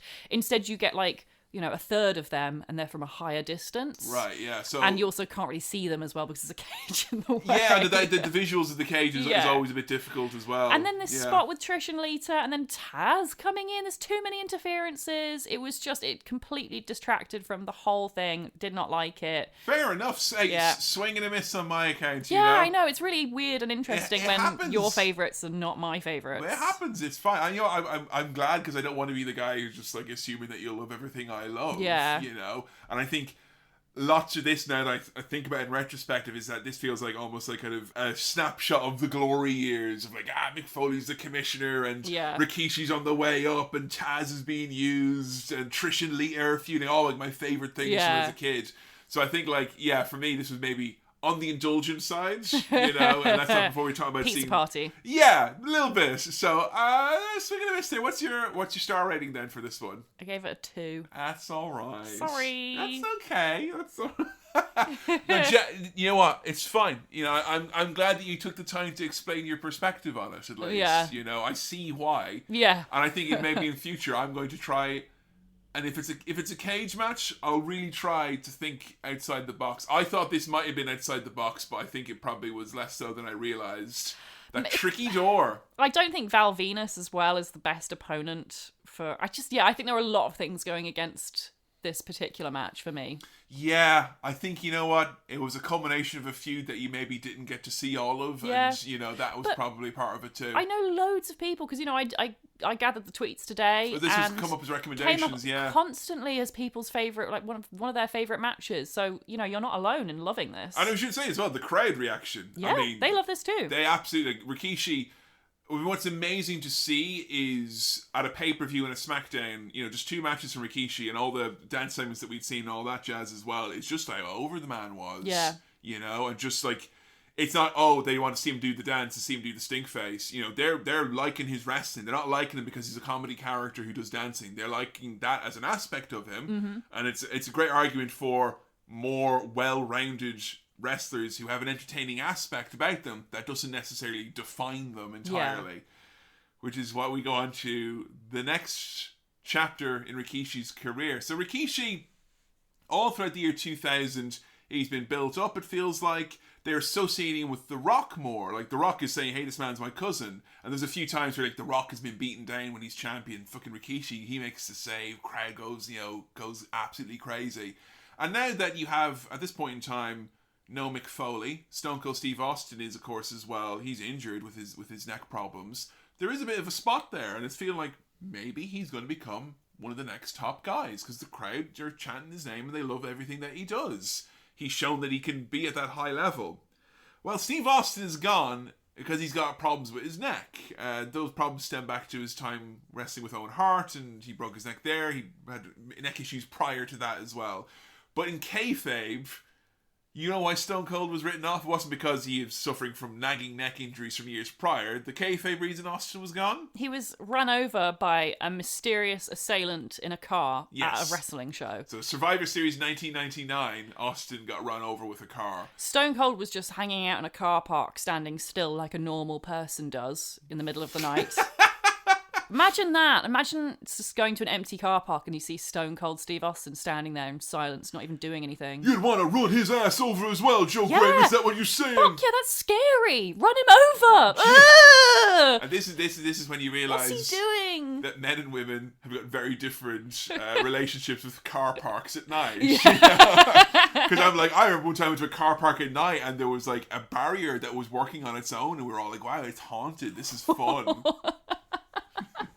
I don't think I've ever been in a car park at night on my own. I would go so far out of my way to avoid car parks at night. Steve Austin obviously fell between the cracks. Yeah. He was neither enthused, but he got ran over. So he was written off in November of 1999. We had nearly an entire calendar year of Steve Austin not being on the show as a wrestler. But he was doing his kind of promos and stuff like that. For 9-10 months he did. He came back for one night at like Backlash to help The Rock out against the McMahons. Yeah. And he was like clearly, neck brace, like, in a bad way. Like, he shouldn't really have been there. He put on weight. He didn't look like he was in a good way.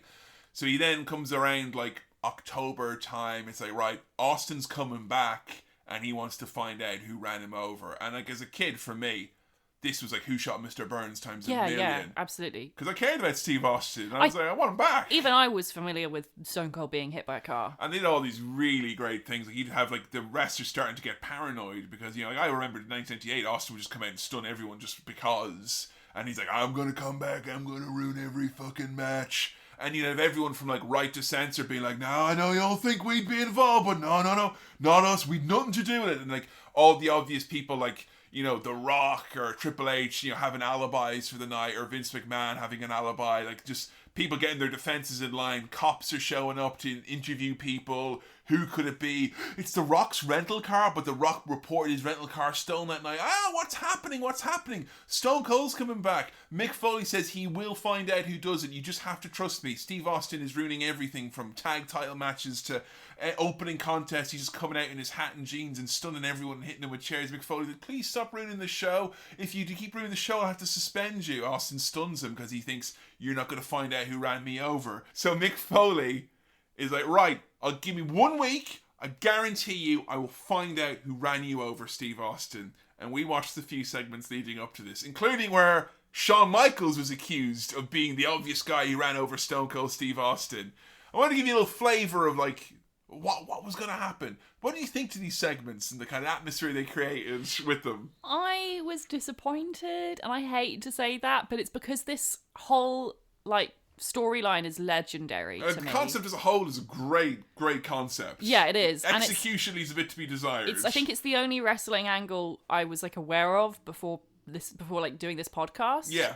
And And then the fact that, like, I think you guys in the AE podcast were kind of covering this era when I first met you. So I was very much aware of this whole storyline and that Rikishi was going to be the one revealed to have done it. And I was just hoping for, I don't know. Logic? Impact? I mean, like, no, to be honest, I was hoping for Columbo. Oh! I really wanted, like, Columbo to come out and sort this mess out. Foley does his best Columbo. He's straight up, no. just one more thing. No. You suck, sons of bitches. I was expecting, like, proper interviews, like, sit-down interrogations. Yeah. I wanted, like, evidence. I wanted, you know, opportunity. Motive. Yeah. I wanted it to be actually, like, a proper mystery. As like, opposed taken to just, seriously. Like, in-ring promos and interviews, which is kind of, yeah. Like, with the bit with Shawn Michaels... How much cooler would it have been if instead of in the ring you have... Like, I know they're going to do it like that because it's Shawn Michaels and the fans want to see him in person. But, like, how much cooler would it have been if they'd had it in, like, a backstage room with, like, a single light on a string? Like, and Mick Foley there with, like, a torch being like, come on now, Shawn Michaels, tell me the truth. Slamming his hand on the table. Tell me you did it! And Shawn Michaels just being all cool and like, well, this is why I didn't. Oh, well, instead you got lots of in-ring wrestling promos. No. And another thing I wanted was to go back to the scene of the crime, Mick Foley with a magnifying glass, looking at bits of evidence. You like want him to Phoenix Wright it, like. Absolutely. Yeah. Look at it in 3D, Mick. Yeah. Feel the vibrations. Check the shoe size of the footprints. So, like, you said you were aware of this, you know, this kind of the storyline, the reveal and all that. When we were watching all the stuff with Rikishi dancing and things like that, was it in your mind, like, as someone who knows what comes later on, like, were you thinking, like, he's going to be running over Steve Austin eventually? That's the arc we're going towards. Like, did that kind of dwell on you at all, or no? Yeah. But, like, I don't think there's any evidence to suggest that, is it? Because it's like it's just something they made up. You don't have the fucking half of it at this point. So Rikishi is in the ring with The Rock, and Mick Foley comes out. He's like, I finally have figured it out. Here's the big reveal. And everyone's thinking it's going to be The Rock that he's fingering, or even himself. It's me! Even though he'd previously already proved that it wasn't him. And so Mick swerves us all by turning to the man who's also in the ring and goes, yeah, it's Rikishi. He's the one who did it. So anticlimactically as well. There was no, like, build-up or tension. The only thing that could build it up was that they had said earlier, one of the clues was that it was a blonde man who had been seen behind the wheel of the car. And the way Foley was able to figure it out was that he interviewed all the superstars, and Grandmaster Sexay and Scotty 2 Hotty, when asked what was happening, he said, we were chilling with our dog Rikishi all night long. And then he realised that was actually before Rikishi had debuted as Rikishi Fat 2. So then it revealed that Too Cool. And that, yeah... It's Too Cool, right? Yeah, they'll get their own episode in their day in court, but they covered for a man who did attempted murder, alright? They covered for Rikishi. They tried to confuse the investigation of Commissioner Mick Foley. And I don't think enough fans talk about their complicit nature in that they almost let that man get run over like a dog in the street. So how dare you, Brian Christopher and Scotty 2 Hotty. But like the noise the crowd makes... When he's like, it's Rikishi, and it's like, oh. Yeah. Huh? Like, have you ever heard an arena go, huh? Before? That's what it sounds like, folks. It's incredible. But Rikishi's got his reasons. And you were actually impressed with the reason. When he said it, you were like, oh, okay. Yeah, his reasons do make sense. So what are Rikishi's alleged reasons for doing it? His reason is that he did it for The Rock. And he did it because... It's so modern as well. I can't believe they did this. Of course, it's a heel thing because it would be in WWE.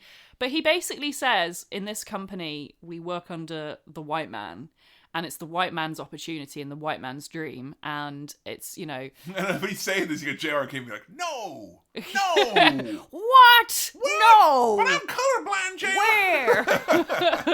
Where?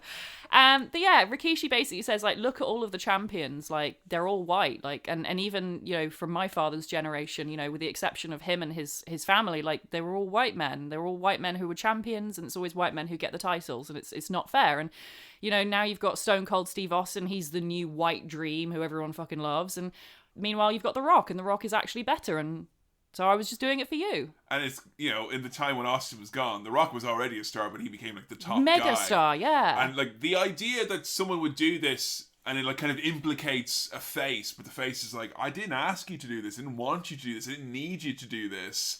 Like, that's an interesting hook, because then you got Rikishi doing these interviews where he's like, fans won't even look at me anymore. They spit on me in the airport. But you know who's really proud? My family.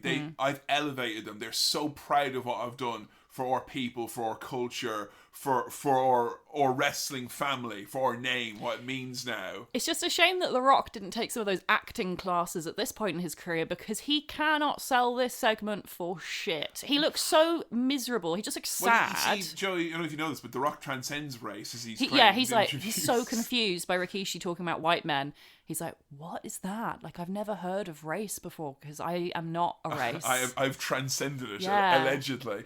I think, like... He just looks sad, and I wish he looked angry. Because what I would have loved to come out of this is The Rock to go, are you fucking serious? I never wanted you to do this. And now you've got Stone Cold Steve Austin on my back. I don't need that shit. You come to me, we're going to deal with this, you and me together, in a match. Yeah, it feels like the problem with this straight away is that you were setting it up as like The Rock and Rikishi, because that is the obvious feud from this, but also Steve Austin has to get his revenge, so... And it just makes you The can Rock... think whatever's left of Rikishi ain't going to be much of a feud for The Rock. Like. And it makes The Rock look weak, in my opinion. The way he responded to Rikishi was very much like, oh, that wasn't very nice of him, was it? But like, it's the year 2000, Joe, and I think even in 2022, I wouldn't trust many wrestling companies. You know, maybe there's some wrestlers I would, but wrestling companies and bookers and whatnot, I would struggle to see a place where I could see a story like this be played out in a way that is like...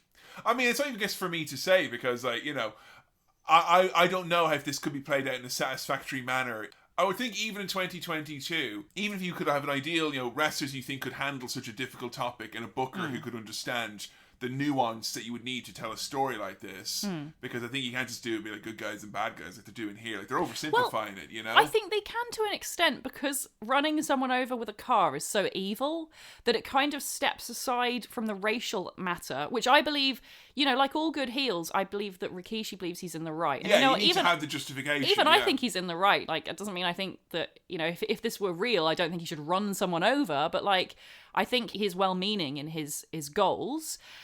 So that I think in that respect, they could do it quite easily, because it's not like anyone's going to side with Rikishi because he ran over someone. Yeah, no, that's true. I think it was ambitious is to say the very least. I think it would be, if someone in 2022 said, we're going to do this, like, I would think, you know, a story which is about, you know, not just I'm a character who's experienced racism. This man's gimmick here, this fucking storyline is, we're talking about generational institutional racism. Yeah. Like, that's a big enchilada to take a bite out of if we're going to have a fun wrestling match at the end of it, you know? I would love to know whose idea it was. Jesus Because Christ. it's so beyond anyone I know at WWE today. It's like beyond their capabilities. I mean, the thing that surprises me most about it, even more so than, like, why would they opt to do such a fucking spicy angle that, you know, they're not equipped, you know, anyone, writers or wrestlers, to deal with at this point in time. But, like, why would you pick this guy who's just, like, the obvious, not necessarily the heir apparent, but, like, one of your top 3 or 4 guys? You put the title on him and make him a big deal. And I just don't know how you look at Rikishi and the success he's had, and also, more importantly, the failures he's had before that success, and go, he needs to be a big, mean, fucking Samoan dude again. Like, just a killer heel, no fun, no smiling, no dancing, just beating people up. And it's like, you know, he kind of did that already in his fucking 20s, you know, and he did it again in his early 30s. It's like, you know, and I remember I saw a comment from some wrestling writer way back in the day where they were, like, talking about, it was Samoa Joe being signed by WWE potentially. This would have been like 2010 or 11, some old podcast or something like that. And they said words to the effect of, oh man, Samoa Joe, the way he is, that's like what Vince and the gang wanted Rikishi to be back in 2000. They wanted that, like, strong killer, the silent fucking assassin. You know, and Samoa Joe's got that meanness in his eyes, and he's got that fucking ferocity and that intensity. Rikishi does have his own intensity, but he's not that kind of guy. He's not the dude, like the fucking guy who's going to torch you in the ring with his various, you know, evil wrestling holds. And He's not got time. Yeah, He's got better things to be doing. like, other than the fact that they're both Samoan and big dudes, like, I don't see it. Like, I do see the similarities. I personally do see the similarities to Samoa Joe. There were moments where Rikishi was really scary, where I did see that similarity, and I was like, God, he's intense, he's handsome. You know, like, there were definitely indicators that reminded me of Samoa Joe, but like not to the point where I thought either man was remotely treading on either man's toes. Like, they're very much their own thing, and I don't think Samoa Joe could do Rikishi's gimmick, and I don't think Rikishi could do Samoa Joe's gimmick. They're different. There's certain gimmicks that I think should be tweaked and not completely wiped. Yeah. And generally speaking, I always take it from Cole Cabana's playbook of, like, you know, if you're the wrestler who makes it on TV with a dancing gimmick or something like that, you're sorted for life, because you can show up to any weekend, you know, local indie show, do the dance, yeah. You know, one or two punches and you'll get your payday, and people will be just as happy to see you. And I think, like, Rikishi, it's just, of everything we've seen so far, I think that it's easy for you to probably see that those of us as kids at the time were not queuing up excited to fucking see Rikishi, the lad we like to dance and pretend to be as. Like, no one was taking my glasses and asking to be Rikishi and dance after this, folks. No. It's pretty grim times on the playground if you were a Rikishi fan. But I feel that's more to do with WWE's boredom of its own storylines and characters. Like, it's like they had something good and they were like, yeah, but I'm Vince McMahon and I'm bored now because I get bored easily. We'll get through this next match, or last match, and then remind me to tell you about them getting bored with storylines again. Okay. Because I think if I tell you the next bit before we do this match, you're not going to want to cover this next match. So, our next match we're going to be talking about is Rikishi versus Stone Cold Steve Austin from No Mercy in 2000. And Rikishi, not only did he do it for The Rock, he's doing it because he's got all sorts of nasty tricks and jibes he's going to throw at Stone Cold Steve Austin to build up to this one, Joe. So, Stone Cold Steve Austin is patting about in the ring, talking about Rikishi and how upset he is that he ran him over with his car. And let me tell you, it's a 5-star performance from Steve Austin, who literally screams so much he loses his place. He's like, I gotta step up my own little man's ass, you little man's ass is so big, here's what I can do, Stone Cold Steve Austin. Yes, I'm excited for the wrestling match. This was Austin's first match back as well after injury. So then Rikishi pops up on the Titantron and he's in the car park and he's like, Stone Cold Steve Austin, I did run you over and I would do it again. Oh, and also he's wearing, let's talk about the fit here now, because I was like, do you like Rikishi's fat wear? And you were like, you're very rude, Kevin man. He's like unexpectedly like really mean. Suddenly I was like, who is this man in my house who's being really mean? Horrible 2012 Kevin And man. then you were like, no, look at the screen. His clothes literally say fatwear as in PHAT. It's his own streetwear brand, which unfortunately debuted a month before it was revealed he ran over Stone Cold Steve Austin. Oh no. So if you know of any heavyset would-be murderers in your life... Is it a plus size range? Yeah, plus size range. Fucking love that. I love that. I hope it's still going. I don't, it looks awesome. Hey, look, someone sort me out with some fat wear. Yeah. Give me a pair of lugs to pair with that. Yeah, I'll fucking hit the streets. Fucking looking fly, yeah. So, yeah, Rikishi's in the parking lot and he's like, come on, Stone Cold, let's have this match right here, right now. Because they're in the Joe Louis arena, the very arena he was run over in. So he's banned. Rikishi's banned from going into the arena by Commissioner Foley. But he's like, but he didn't say anything about you coming to me into this parking lot. So then Stone Cold's like, oh, I'm coming over there. And he marches into the parking lot and then he's looking around, standing around in the empty parking lot on his own, like he does. Like he likes to do. It's his hobby, as we've established. I like as well when they did the video package for this match, they like showed the footage of this bit and they were like went whoosh, like to the past of flashback. Of 9 months prior. Whoosh. And then this car comes careening out of nowhere and swerves right by him, and Rikishi's massive head is sticking out of the window with his arm, and he's like got this cheesy smile and he's like, Stone Cold Steve Austin, I'm gonna run you over in my car and I'm gonna beat you next week at the wrestling match. And then he kind of like sucks his head into the car and he's like Yeah, it had big wacky racist vibes in the terms of, like, he was a very large character. In a very small car. In a very small car that seemed like, to a cartoon, this is the largest automobile I could afford for Manamassa. I just loved seeing him try and move in and out of that small, because it's hard to go in and out of a window. Like your average arm size is too big to climb out of a window, and you've got Rikishi, a very large man, trying to lean out of this window, very cool and suave. And Austin's like, shit, like he's selling it like it's the fucking, yeah. It's just him getting back in was so. I just want to. They did that again as well. Another point Good. where Rikishi drove after Austin, and you had the sledgehammer, and he was leaning out the window, and he's like, "I'm coming to get you, Stone Cold," like a drive-by hammering. I just want to see Rikishi leaning out of various small windows. Yeah, I'm not sure what him leaning out of. Like him leaning out of like a transit van would be really fun, like something like that. I don't. Out of a porthole on a boat. Just with the arm there, it's like he had big van sunglasses, energy. Like yeah. the man's gonna help you move in ways you didn't even anticipate.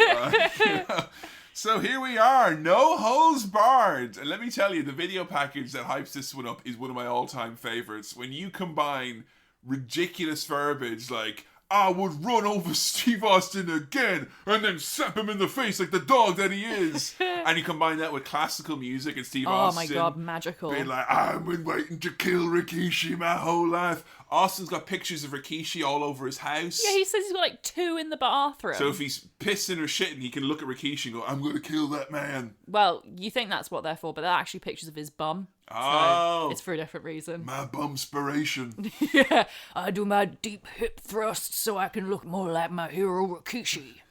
Austin's theme when he came out, you're not a fan of Stone Cold's. Why does he come out to Disturbed? Don't be the man's in the back of the heel.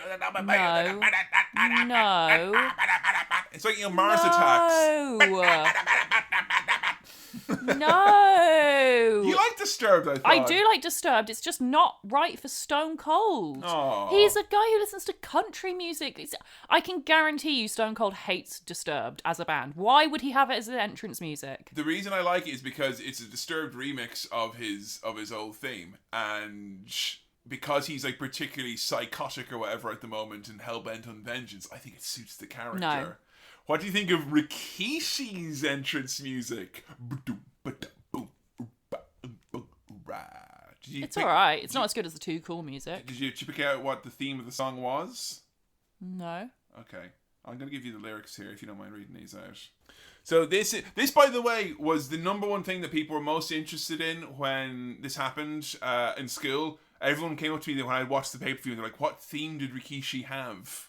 And I had to inform them that he had this weird rap song called Bad Man. Go on, Joe, give me some Bad Man. This is interesting.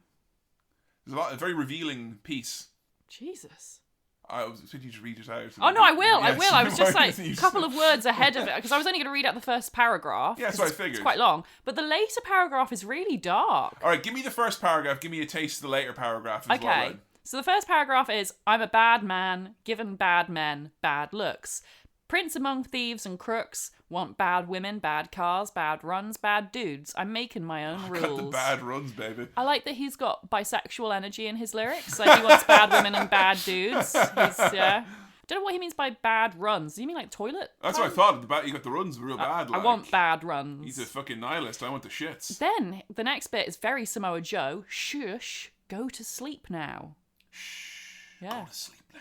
Oh, yeah, you're right. Yeah, very Samoa Joe. But yeah, then the later bit... Go on, give it to me. I'm not going to read it all out because it's quite long. It's also very violent. It's about guns and murder and stuff. Jesus. And, like, roaming the streets. And, like, the streets changed me. And I've been fucked up ever since. And pointing a gun in a little boy's mouth. It's really fucked up.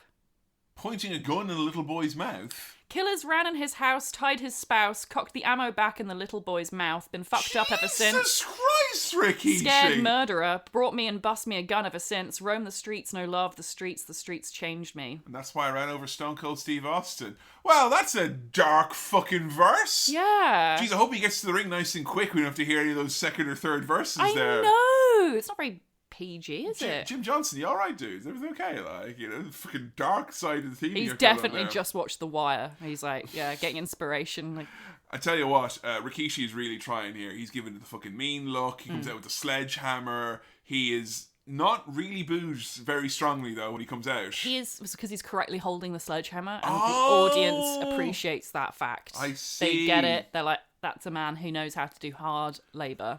I thought it was very disrespectful, Mick Foley's entrance music with the car crash sound. Come on now, a bit soon, isn't it? Yeah, he wants to be declared the winner because Austin hasn't shown up yet. Which I love that he's like, I'm a merciless killer. Also, I'm a cheater and I want to win without wrestling. It's kind of falling apart at the seams already. Austin shows up and uses his car as a weapon is the safest way to describe what he does here. His car is all battered and broken from Rikishi beating it with the sledgehammer last week.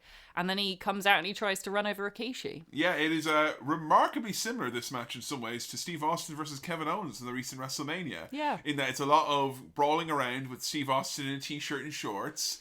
They kind of brawl through the crowd, and there's some weapon shots and bits and bobs. Someone pours beer on Rikishi, which is very disrespectful and rude. They're throwing all shit at him. Like, when they go into the crowd, he's been pelted with stuff. Poor fucking guy. Like, if you're going to do it to Ivan, do it to Stone Cold. He's going to be covered in beer in a second anyway. Yeah, but also as well, like, you know, they're out wrestling in the crowd. You see Austin, he's wearing all black. He takes a bump on the outside. He's covered in dirt. Rikishi's all sweaty and sticky and oily, just covered in fucking shite. It is really... And he just gets beaten up really bad here. Yeah, he's Stone Cold's whipping him with his belt, but in a lot less of a sexy way than Trish and Lita. It's very much on his back, and you can see welts on Rikishi's back. Yeah, he's covered in all sorts of marks and all that. He starts bleeding. Austin gets him in this hangman spot with the rope and the ring apron.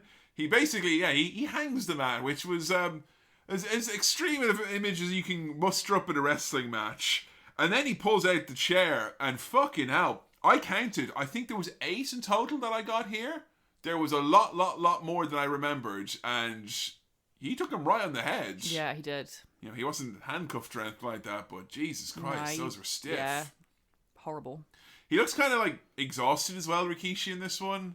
Like, you know, by the time he's swinging the hammer towards the end, he's like breathing hard just because he's not had a chance to catch himself. And I don't think it's really good when it's like a shaky angle that you think, oh, this character doesn't really work, and then it's like the match happens and it's like he doesn't look really good in the match. Like, it feels like everything has been working against him now, and he's done nothing but beforehand prove that he is capable. Yeah. And now it's like he's been given excuses which they've concocted that, oh, you're not good enough now. You know, because you're in a match where you just get the shit knocked out of you and it's 100 miles a second. He hasn't got a chance to catch his breath, like. Yeah, it's crap, isn't it? Because, like, I'd love to see some of that Rikishi that we got against Triple H in that match. But it's not allowed to be competitive. And this is, like, you know, the stuff that people always labelled at, like, Roman Reigns and John Cena and Hulk Hogan, brother. But, like, you know, Austin had plenty of times where he just came out and he completely fucking snuffed someone out. And this is one of these moments. It's the point where he's wearing JR's hat, swinging the chair with a big smile on his face. It's like, all right, you're not taking this seriously anymore, are you? And it's at this man's expense. And also, there was a point, another chair came out that you were very impressed with.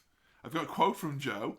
Oh, a lovely blue chair. Oh, yeah, that was a nice blue chair. Which I think it was you were just trying to find nice moments in this dour fucking, I don't know, prolonged murder that we saw of someone Trying in the to ring. focus on the chairs and not the shots of the chairs to the heads. Yeah, that's better, isn't it? Like, oh, a nice blue chair. I liked when giving that man a concussion. I liked when they popped in Steve Austin's pickup truck and went for a little bit of a drive. Oh yeah, he put Rikishi in the back of the pickup truck, and then he drove up the ramp, just like this year's WrestleMania, except not in a pickup truck. And then he drives outside, and then he pulls Rikishi out and he's on the road basically, and he just dumps him in the road, and he's going to like run him over when the police magically appear.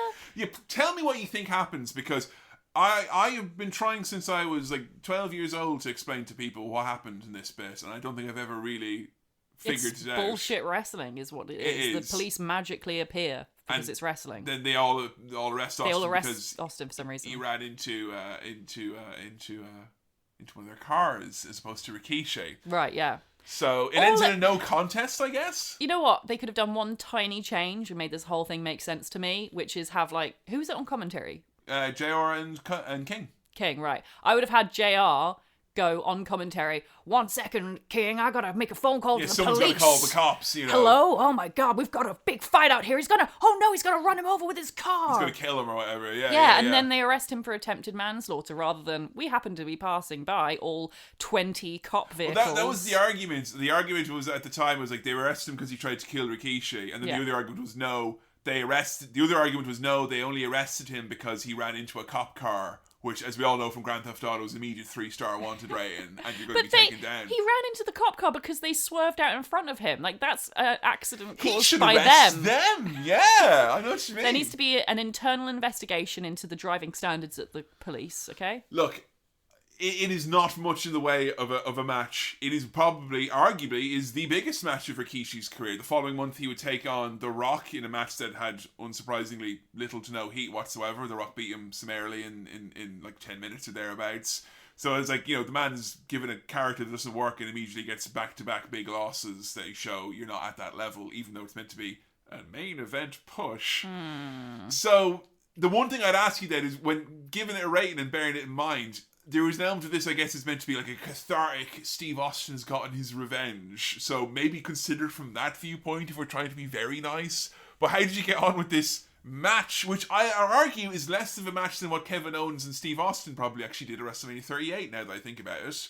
It's funny kind of going over this match now knowing what people think about this angle. Right, yeah. Because I didn't realise when we watched this yesterday that people don't like this. No, they hate They hate this, yeah. And I didn't realise that people hate Rikishi's heel run in general. Oh, it's very unpopular, at least with our circles. Yeah.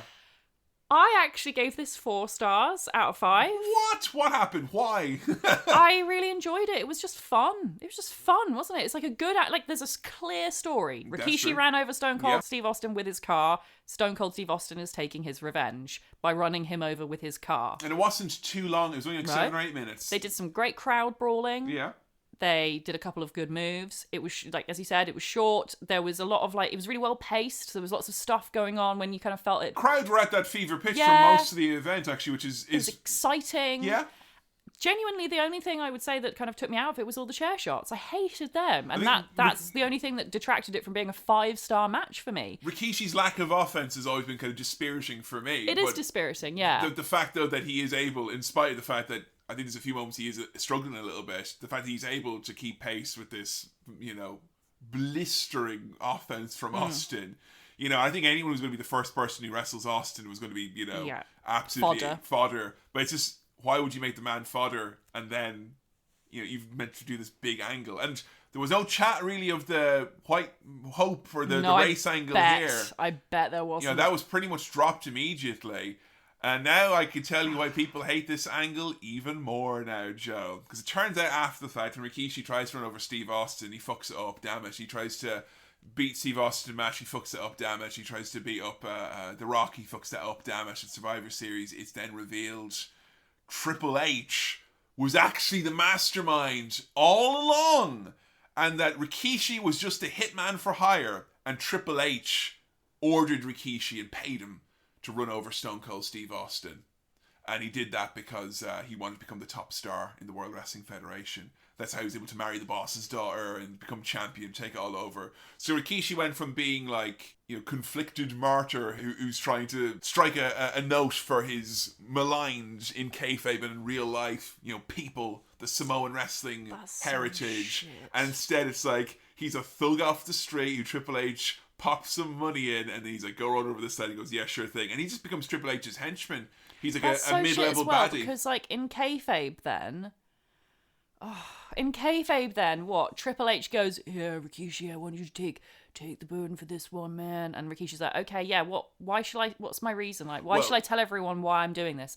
I don't know, just make it a race thing. I don't give a shit. Yeah. Okay, yeah, I'll do that then. And make sure you take The Rock's car keys as well, because then it'll implicate him. There was actually a part before they revealed Triple H where Rikishi was like, there's the man who gave me his car keys. He points at The Rock. He's like, The Rock's the man who told me to. He's the mastermind. So it's like they had 5 different fucking ideas. Oh my god. And before you know it, Rikishi, I showed you him at Hell in the Cell getting the chokeslam off the top of the cage from The Undertaker. And I was shocked with that. He was the kind of the 6th wheel in that match. He didn't seem like a big deal. At that point, it was like, well, you've lost all these people. You're not even a guy who tried to kill somebody. You're a guy who, like, was told to do it and went, oh, okay, and you didn't do it properly. And, that match, he takes that big spot. He takes the chokeslam off the top, and I showed it to you. And it was impressive enough. He lands on the big hay and, goes all foof. I remember everyone was just Like, oh, well, it's not like when Mick Foley fell through the cages or fell off the cage, or when Shawn Michaels fell off the cage. It's not real because he fell into hay. And he said in a shoe interview, always, take this stuff with a pinch of salt, kayfabers and workers and all that. But he said that injured him, that spot, because they removed the suspension from the van so that it would make more of an impact and kind of a whoop. What, did they think the hay would protect him? Well, they figured that they had padding and stuff in the back with hay, but what happened was because the suspension was removed, when he hit the truck, it went boom junk. So it made a big noise, but he got hurt.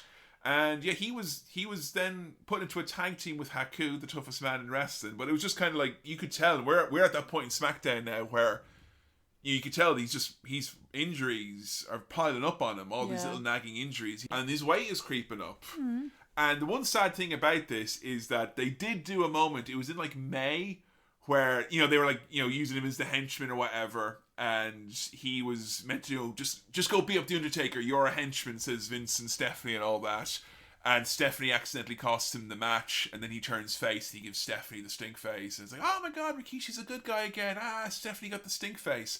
But his shoulder injury was so bad, it's like, sorry, I have to take 6 months to a year off. Aww. So it's kind of like I was shocked to revisit, and be like, oh yeah, he turned face again. Oh yeah, and everyone kind of forgets it. Yeah.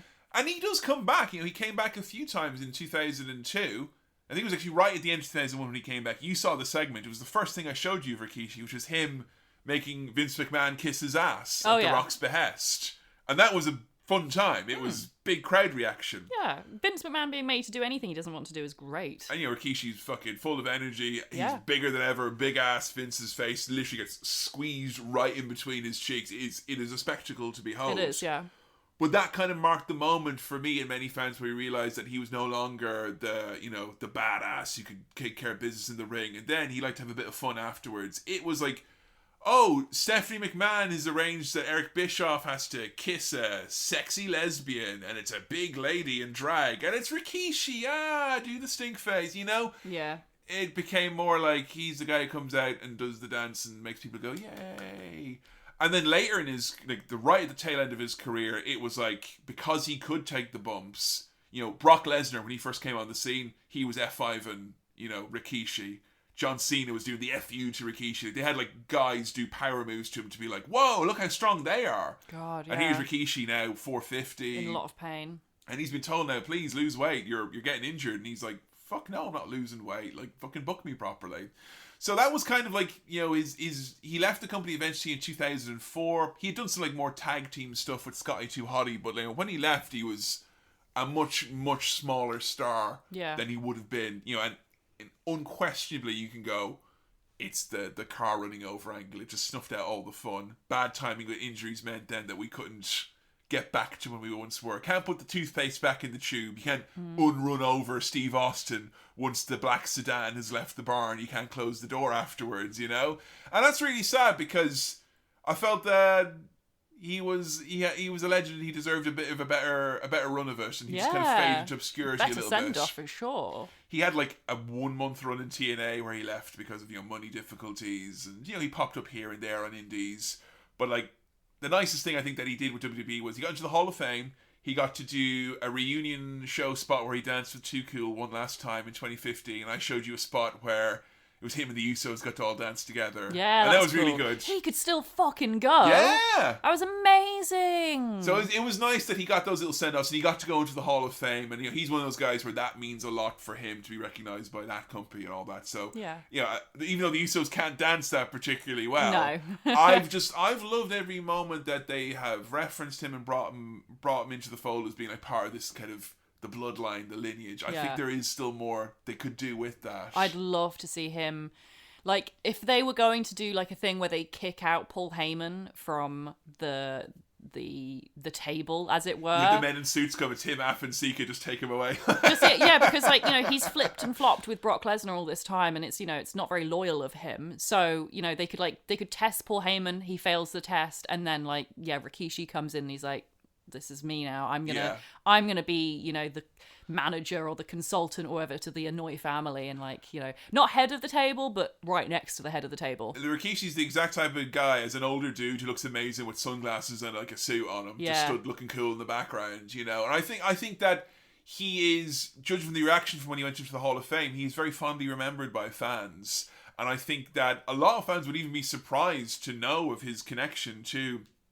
to the bloodline and to the current kind of top stars in wrestling. I think the Usos like pay homage to him every time they do like corner hip attacks and the side kicks and all that. Like his style is very much there, even though they're smaller dudes. It was so interesting seeing the head shrinkers because it reminds me so much of modern day Usos. Yeah. Like that kind of cool, like even though it's. The head shrinkers is a racist gimmick, and yet they still managed to find elements of it that were cool and not racist. Yeah, they modernized the wrestling. Yeah. So then that the Usos later on, they could take modernize that and go, yeah, we're modernizing it again and making this our own thing. And it's just they took the cool badass bit from that and made it theirs. Don't throw the baby out with the bathwater. Yeah, exactly. They made it contemporary for what they could do in the constraints at the time. And I think there's a lot to be said about this being the most successful wrestling family in terms of passing on the ethos, the mentality, the kind of the DNA, what makes them part of this family. And you kind of see elements of all these different guys, and I think it's so exciting when you think about the future. I've heard so much stuff about like the Usos' brother Jacob Fatu is another name, who's like apparently like once you see him your mind will be fucking blown. It's a dynasty and then some, and unlike a lot of other wrestling dynasties, it's an active dynasty that has past, present, and future all at the moment. So physically diverse as well, because I feel like the Hearts, there's more of them, but they also kind of look the same. Like, tell me the difference between Bruce and Keith Hart. I'm begging you, someone Whereas like and even Owen and Brett, like they looked physically very similar. One had blonde hair, but like they're similar physiques and stuff, and in lots of respects similar wrestling styles. Whereas like the Anoa'i family are so, even though they've got this core thread that bonds them, each one is so unique. Yeah, like you would not mistake Roman Reigns for Rikishi, for Umaga, for The Rock, for the Usos, but they've all got their own thing that makes, even though they're all cool. Like, if that's one thing I could say about like all of them, which is again, it's weird. You can't think of a wrestling family where every member is cool. Yeah, and you rarely don't use the C word here on this show. No, but they're cool in all of their own different ways. I love that Roman didn't used to be cool. He just used to be a pretty boy, and he's kind of like, he's toughened up now. Yeah. It's just nice. I like it. They're a very cool family. It's nice though, isn't it? Because I think like Rikishi, we've had a nice time now looking at his career and looking at the highs, and some of the lows as well. But it's nice that it's given us an appreciation for kind of a bigger thing in wrestling as well at the same time. The bloodline. The bloodline, exactly. So Rikishi may not be at the head of the table, but he's damn near sitting up right near the top because he's one of my all-time faves, and I hazard to guess, Joe, that you've gotten on well with the big man today. Oh, absolutely. And Rikishi's, I've come away from this with a new favourite. I love him. Yes. Well, with that being said, let's have a look at some of your tweets for How to Rikishi. First up from Refs as Wizards. I'd never seen that kind of athleticism and speed from a guy his size before. He was my first taste of a wrestler being naturally super over with the fans, but then just booked poorly and kind of wasted. Could and should have eventually got his moment like a Mark Henry or a JBL. Weird hearing JBL be compared to Rikishi. I don't get that. But I don't know anything about JBL, so... Well, more on that in a little bit. You always should stay tuned to the ends of these episodes, You'll find out all sorts of things about How to Wrestling. Next up from Pierre-Luc. Can you imagine how charismatic he was to make a crowd of men in the Attitude Era go wild to see men dance? Crowd. Attitude Era. Happy to see men dancing. Dancing male wrestlers almost never work. Hashtag the heart throbs. It made people lose their shit for dancing. Well, here it is. Like, I think you could, if you hate dancing and wrestling, you could probably blame Rikishi because Vince McMahon still in the back of his mind remembers, Madison Square Garden, all these fucking arenas sold out in the year 2000. Everyone fucking clapping their hands and just, yay, 10 minutes of dance and give it to me, House shows as well, they would do extended dance bits, and apparently it was like just people would want to fucking run the ring and dance with them, But you know what it is? Is people want to see people be good at what they do, and Rikishi is really good at dancing. I would happily pay money just to see him do that, because he's really good at it. Next up from Max Power. Seemed like a prick. Refused to acknowledge Scotty and Christopher during his Hall of Fame speech, despite riding their coattails using their gimmick to get over. Went to TNA, called Rude a jabroni and squashed him, then left because he demanded more money and refused to job. This was the only negative comment we got for Rikishi. No, honestly, I think that is worth bearing in mind because, Too Cool, I think I should say, I've said it before and I will say again, getting their own episode, I don't think people thinking, oh, that's all I have to say about Too Cool, all I want to show Joe about Too Cool. Yeah, no, we are doing Too Cool. We'll talk about Brian Christopher and Scott Taylor in that episode. And, like, it's interesting because they're a team who have been accused of another team in Memphis of stealing their shtick and their gimmick and all of that.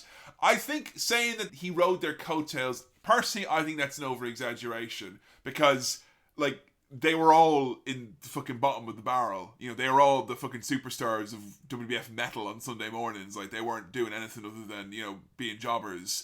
So I think the fact that they all kind of came up together and they all definitely, you know, benefited from each other. Yeah. But I think that's more of a symbiotic thing at the time. Yeah. But for me, I will tell you 100%, it was genuinely upsetting for me when I saw his Hall of Fame speech and he didn't acknowledge them at all. Like, that's really sad. At all. Yeah. And there has been chat of like, oh, that they want to do a reunion at like an indie show, and he plays. So what? It takes 2 seconds. He plays hardball because he wants money, and there's always going to be issues with wrestlers who think they're big stars. And TNA at that time where he went in there, you know, he was one of many WWE guys. I think of like Test as another guy, is just an example at the top of my head. Guys who came over and didn't take that company seriously and looked down upon it and the people in it, and, you know, played hardball with money and were shown the door. I think the reality of it is that, you know, Robert Roode and other people who he didn't want to play ball with and do business with, they went on, they found their own place in wrestling. And I think that Rikishi, he's kind of wrestling adjacent now, it feels like. He's one of those legends who kind of has association with certain people, but I don't feel like he's kind of someone who's part of the fabric of the background of WWE. And I think a big reason for that is that he's rubbed a lot of people the wrong way. Really? You think yourself as a star and you've been fucked around. In fairness, listen to what we've talked about. The man has been fucked around plenty in his career. So yeah, I think that he has gained a negative reputation in that respect. And, you know, not going to your kid's fucking wedding. That's so shit. That's so shit. I really hope there's a good reason he didn't go. In my head, I'm telling myself, look, we don't fucking know him. We don't know his life. We don't know what he's up to. There must be a good reason. And like, because he loves his kids. We know he loves his kids. And also with wrestlers and stuff like that, to go back to the Too Cool thing. Like, we're living in a day and age where, like, the two Dudley boys fucking hate each other. I know. You know? And it's like, there's so many times, you know, one of Too Cool, Brian Christopher, he's no longer with us, and there's plenty of times where, like, wrestlers have fucking fallen out. Almost always happens, but after they've retired, because that's when the squabbles happen about who was really over, who really worked for that team, who did this, who did that. And I think, yeah, he's guilty of that for sure. And I think, yeah, it would have been wrong of us not to bring up those parts of his career. You know, be oversimplifying and glamorizing if we didn't. Next up from STEM Boat Society. As a somewhat portly 8-year-old child, I entered a dance contest at school and based my entire act on Rikishi's Too Cool dance, shades and ass smacks and all. I came dead last. Absolutely worth it. Fucking legend. I would love to see a kid. I mean, that sounds creepy. The ass smacking can stay at home. Do that in your own time. But the a kid doing the Rikishi Too Cool dance, I'd fucking love to see that. Yeah, I would say at least 10% of all secondary school talent shows between the years 2000 and 2002 probably featured at least one Too Cool / Rikishi tribute in there somewhere, for sure. Next from S Mini Hane 87, one of my faves growing up. The fans were behind him and he was set for that next level. The debacle of running down Austin angle and it suddenly being changed to Triple H seemed to ruin him. A shame he could never seem to recover that same level face again. Yeah, it is sad, and it shows you that there are certain stories and there are certain angles that you just can't shake. You know, I think that is the reality. You know, and particularly in WWE, when you are often defined by your story and you're defined by, or your gimmick or whatever it is. And wrestling fans have short-term memories, but even if wrestling fans have the shortest term memory in the world, there's something about the magic being gone once you make that decision. Yeah. You can't go back to it. And I think there's lots of wrestlers who they've done that, where they've, like if Sami Zayn tried to go back and be NXT era Sami Zayn now, for instance, I'd think, oh Jesus, the magic is gone, you've lost. And that's why I think wrestlers who have that very forward thinking mentality, and I mentioned Sami because he's like, I'll never do any of my old characters. You'll never see the 3 years ago version of me in 3 years time, because you have to keep changing, because it has to be at what you're doing now. And I think that Rikishi paid the price, unfortunately, of being a guy who had gimmick does work, and then we ruin it, and then no, let's go back and try and do that one again. No. And that's on the bookers, and that's on him as a wrestler as well. And you know what? I think part of it isn't just that, like, he had, his character had made a permanent change. I think it's also that time moves on. And as you were saying earlier in the episode, that, like, that obsession with young white men of rap culture and hip hop. Yeah. By the mid-2000s, it had kind of passed. That's true. Like, I remember I was saying to you I was trying to tell you like how important this was in the playground, and you're like, why though? Like, what was it? And I was genuinely thinking, I was like, in the year 2000, in my first year of secondary school, the two pieces of media that genuinely united everyone was Snake on Nokia phones and like the debut album of Eminem. You know, that was kind of it, and that made a lot of white boys, get into that spiel. Yeah, 2004, 2005. It's all different at that point. New things have come and gone. You can't. That's when just go wrestling back. fans still like it, but the folks who are just like, oh, this is this thing that's in this wrestling show, they stop paying attention because they're on to the next trend. Unfortunate. That's just the way trends work. Now from F. Hell Tiger, Rikishi was the first wrestler I ever remember watching as a child. Something about seeing a large man dancing on Channel 4 on a Sunday morning made a lifelong wrestling fan out of that 6-year-old. Damn, yes. I knew we'd get people like that. Damn straight. You were not alone.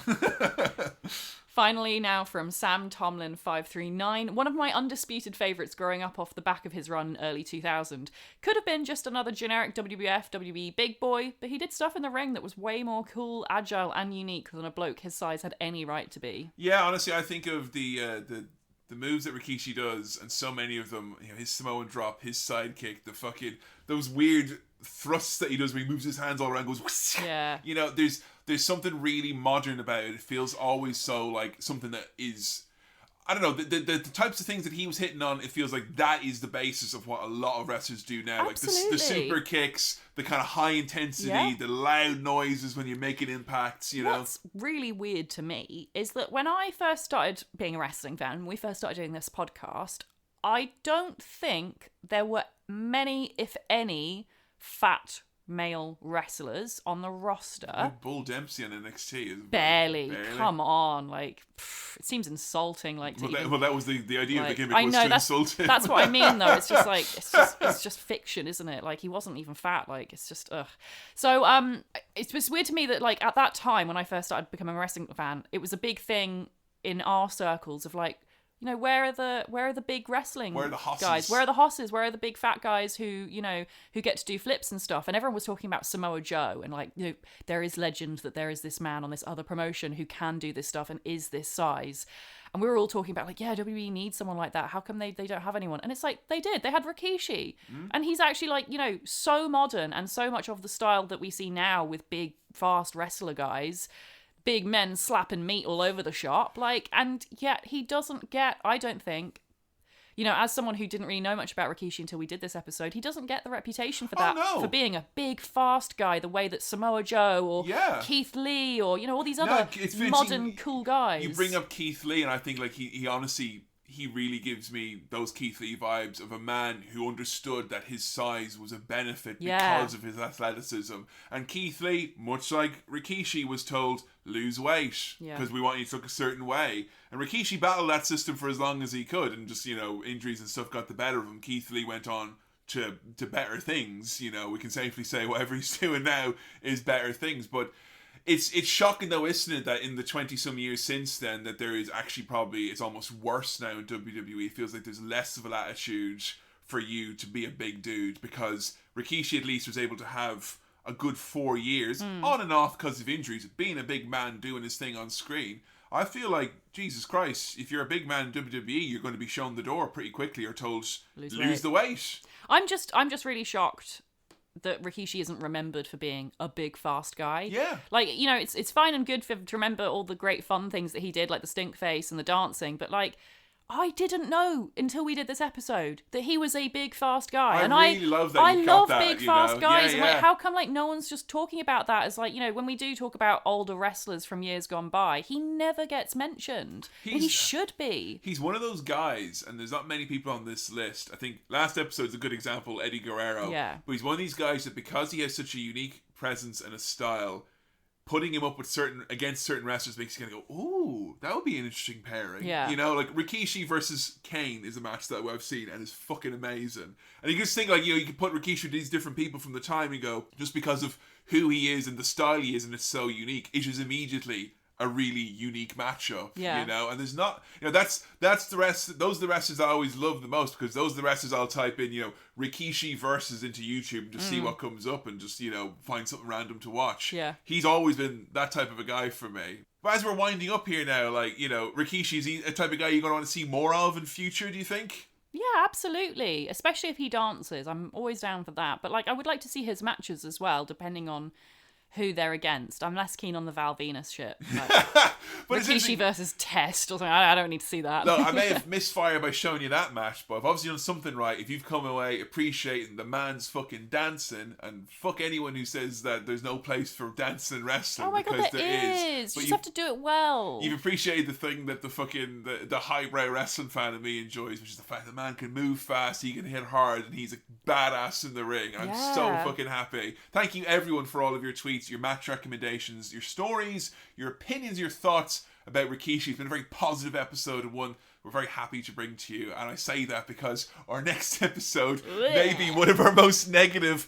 but possibly still joyful experiences ever on How to Wrestling. Joe, it's time to step up to the bully pulpit and talk all about John Bradshaw Layfield, the man who formed a protection agency, was a hawk, he was a demon, and then became a Wall Street banker from Texas. Wait, are we talking about The Undertaker? No, we're talking about John Bradshaw Layfield. JBL is our next episode, and we are after your favourite matches, stories, accusations. Moments where he's beaten up and humiliated. Very important, those ones. That's really important. Because Joe has recently realised that something you like is seeing people in wrestling who are legitimately bad in real life, recognising that they are bad and using that to give the audience a sense of closure when they get beaten up. Yes, exactly. So we're looking for lots of that. Don't worry, him versus Eddie and him versus John Cena and I Quit match are already on the table. We'll look at the whole career of the man who is, at the very least, can be considered somewhat controversial. How to JBL is the hashtag. Don't forget to include it when you head over to our Twitter page at How To Wrestling or facebook.com/How To Wrestling. There'll be posts up there. Let us know your thoughts about JBL, matches, promos, thoughts, because he's a guy who I've had many different opinions on over the years, and just kind of trying to actually come to some sort of a conclusion about the man. I think it's going to be interesting. He's a commentator as well, so let's talk about him as a commentator and the run that he's had in WWE in recent years as a spokesman of sorts. I want to hear about him as a financial guru, a self-made millionaire on the stock markets, Joe. Another thing I want as well is shoot interviews from wrestlers we've done episodes on against JBL and calling him a piece of shit. Yeah, because there's a long list of shit this man has done and allegedly done that will make your head spin. I want to see him called out. Well, we're going to maybe have to look at him in the Blue Meanie as well. God, we're going to have to really be careful with this. This is going to be the longest episode ever if we're going to go through all of these moments of him being a piece of crap and getting reprimanded for it. Destroy this man's career. Oh, well, I mean, as a guy who once did a goose step in Germany and did a Hitler salute at the same time, he's plenty good at doing that himself, Wow. Joe. I cannot. I'm so excited to show the artwork for this. It's my favourite artwork I think we've ever had. So you can find that over at howtowrestling.com, your home for all information about past and upcoming episodes. And hey, if you enjoyed the show and you want to support it, don't forget patreon.com/howtowrestling. There's a reason our nice long form podcasts are not broken up by ads every 2 seconds, because we're 100% fan and listener supported. And would you believe it, Joe, we've only went and added another beautiful side series, as well as over 100 episodes of pay-per-view reviews from WWE, AEW, NXT. You've got our pay-per-view classic series where Joe sets briefs and we review the classic pay-per-views, including Survivor Series 1998, WrestleMania 17, World Bodybuilding Federation, Halloween Havoc 1995. I think it's going to have to be WrestleMania 9 soon. I think that's got to be coming up. The car there. park show. The car park. You like the look of that car park show? Yeah. I think you're going to enjoy. Well, maybe you won't enjoy the main event, but but we just started reviewing Roads to the Top. We started it the week before WrestleMania, and we've continued through. There are 3 episodes available now. All this is available and loads more. You've become a $5 backer over on patreon.com/How How to Wrestling. But until next time, we're going to get in our white limousines and saddle up for a long drive from New York to Texas. It's a goodbye from me, Kevin. And a goodbye from me, Joe. And we'll see you next time on How to Wrestling. See ya. Rah!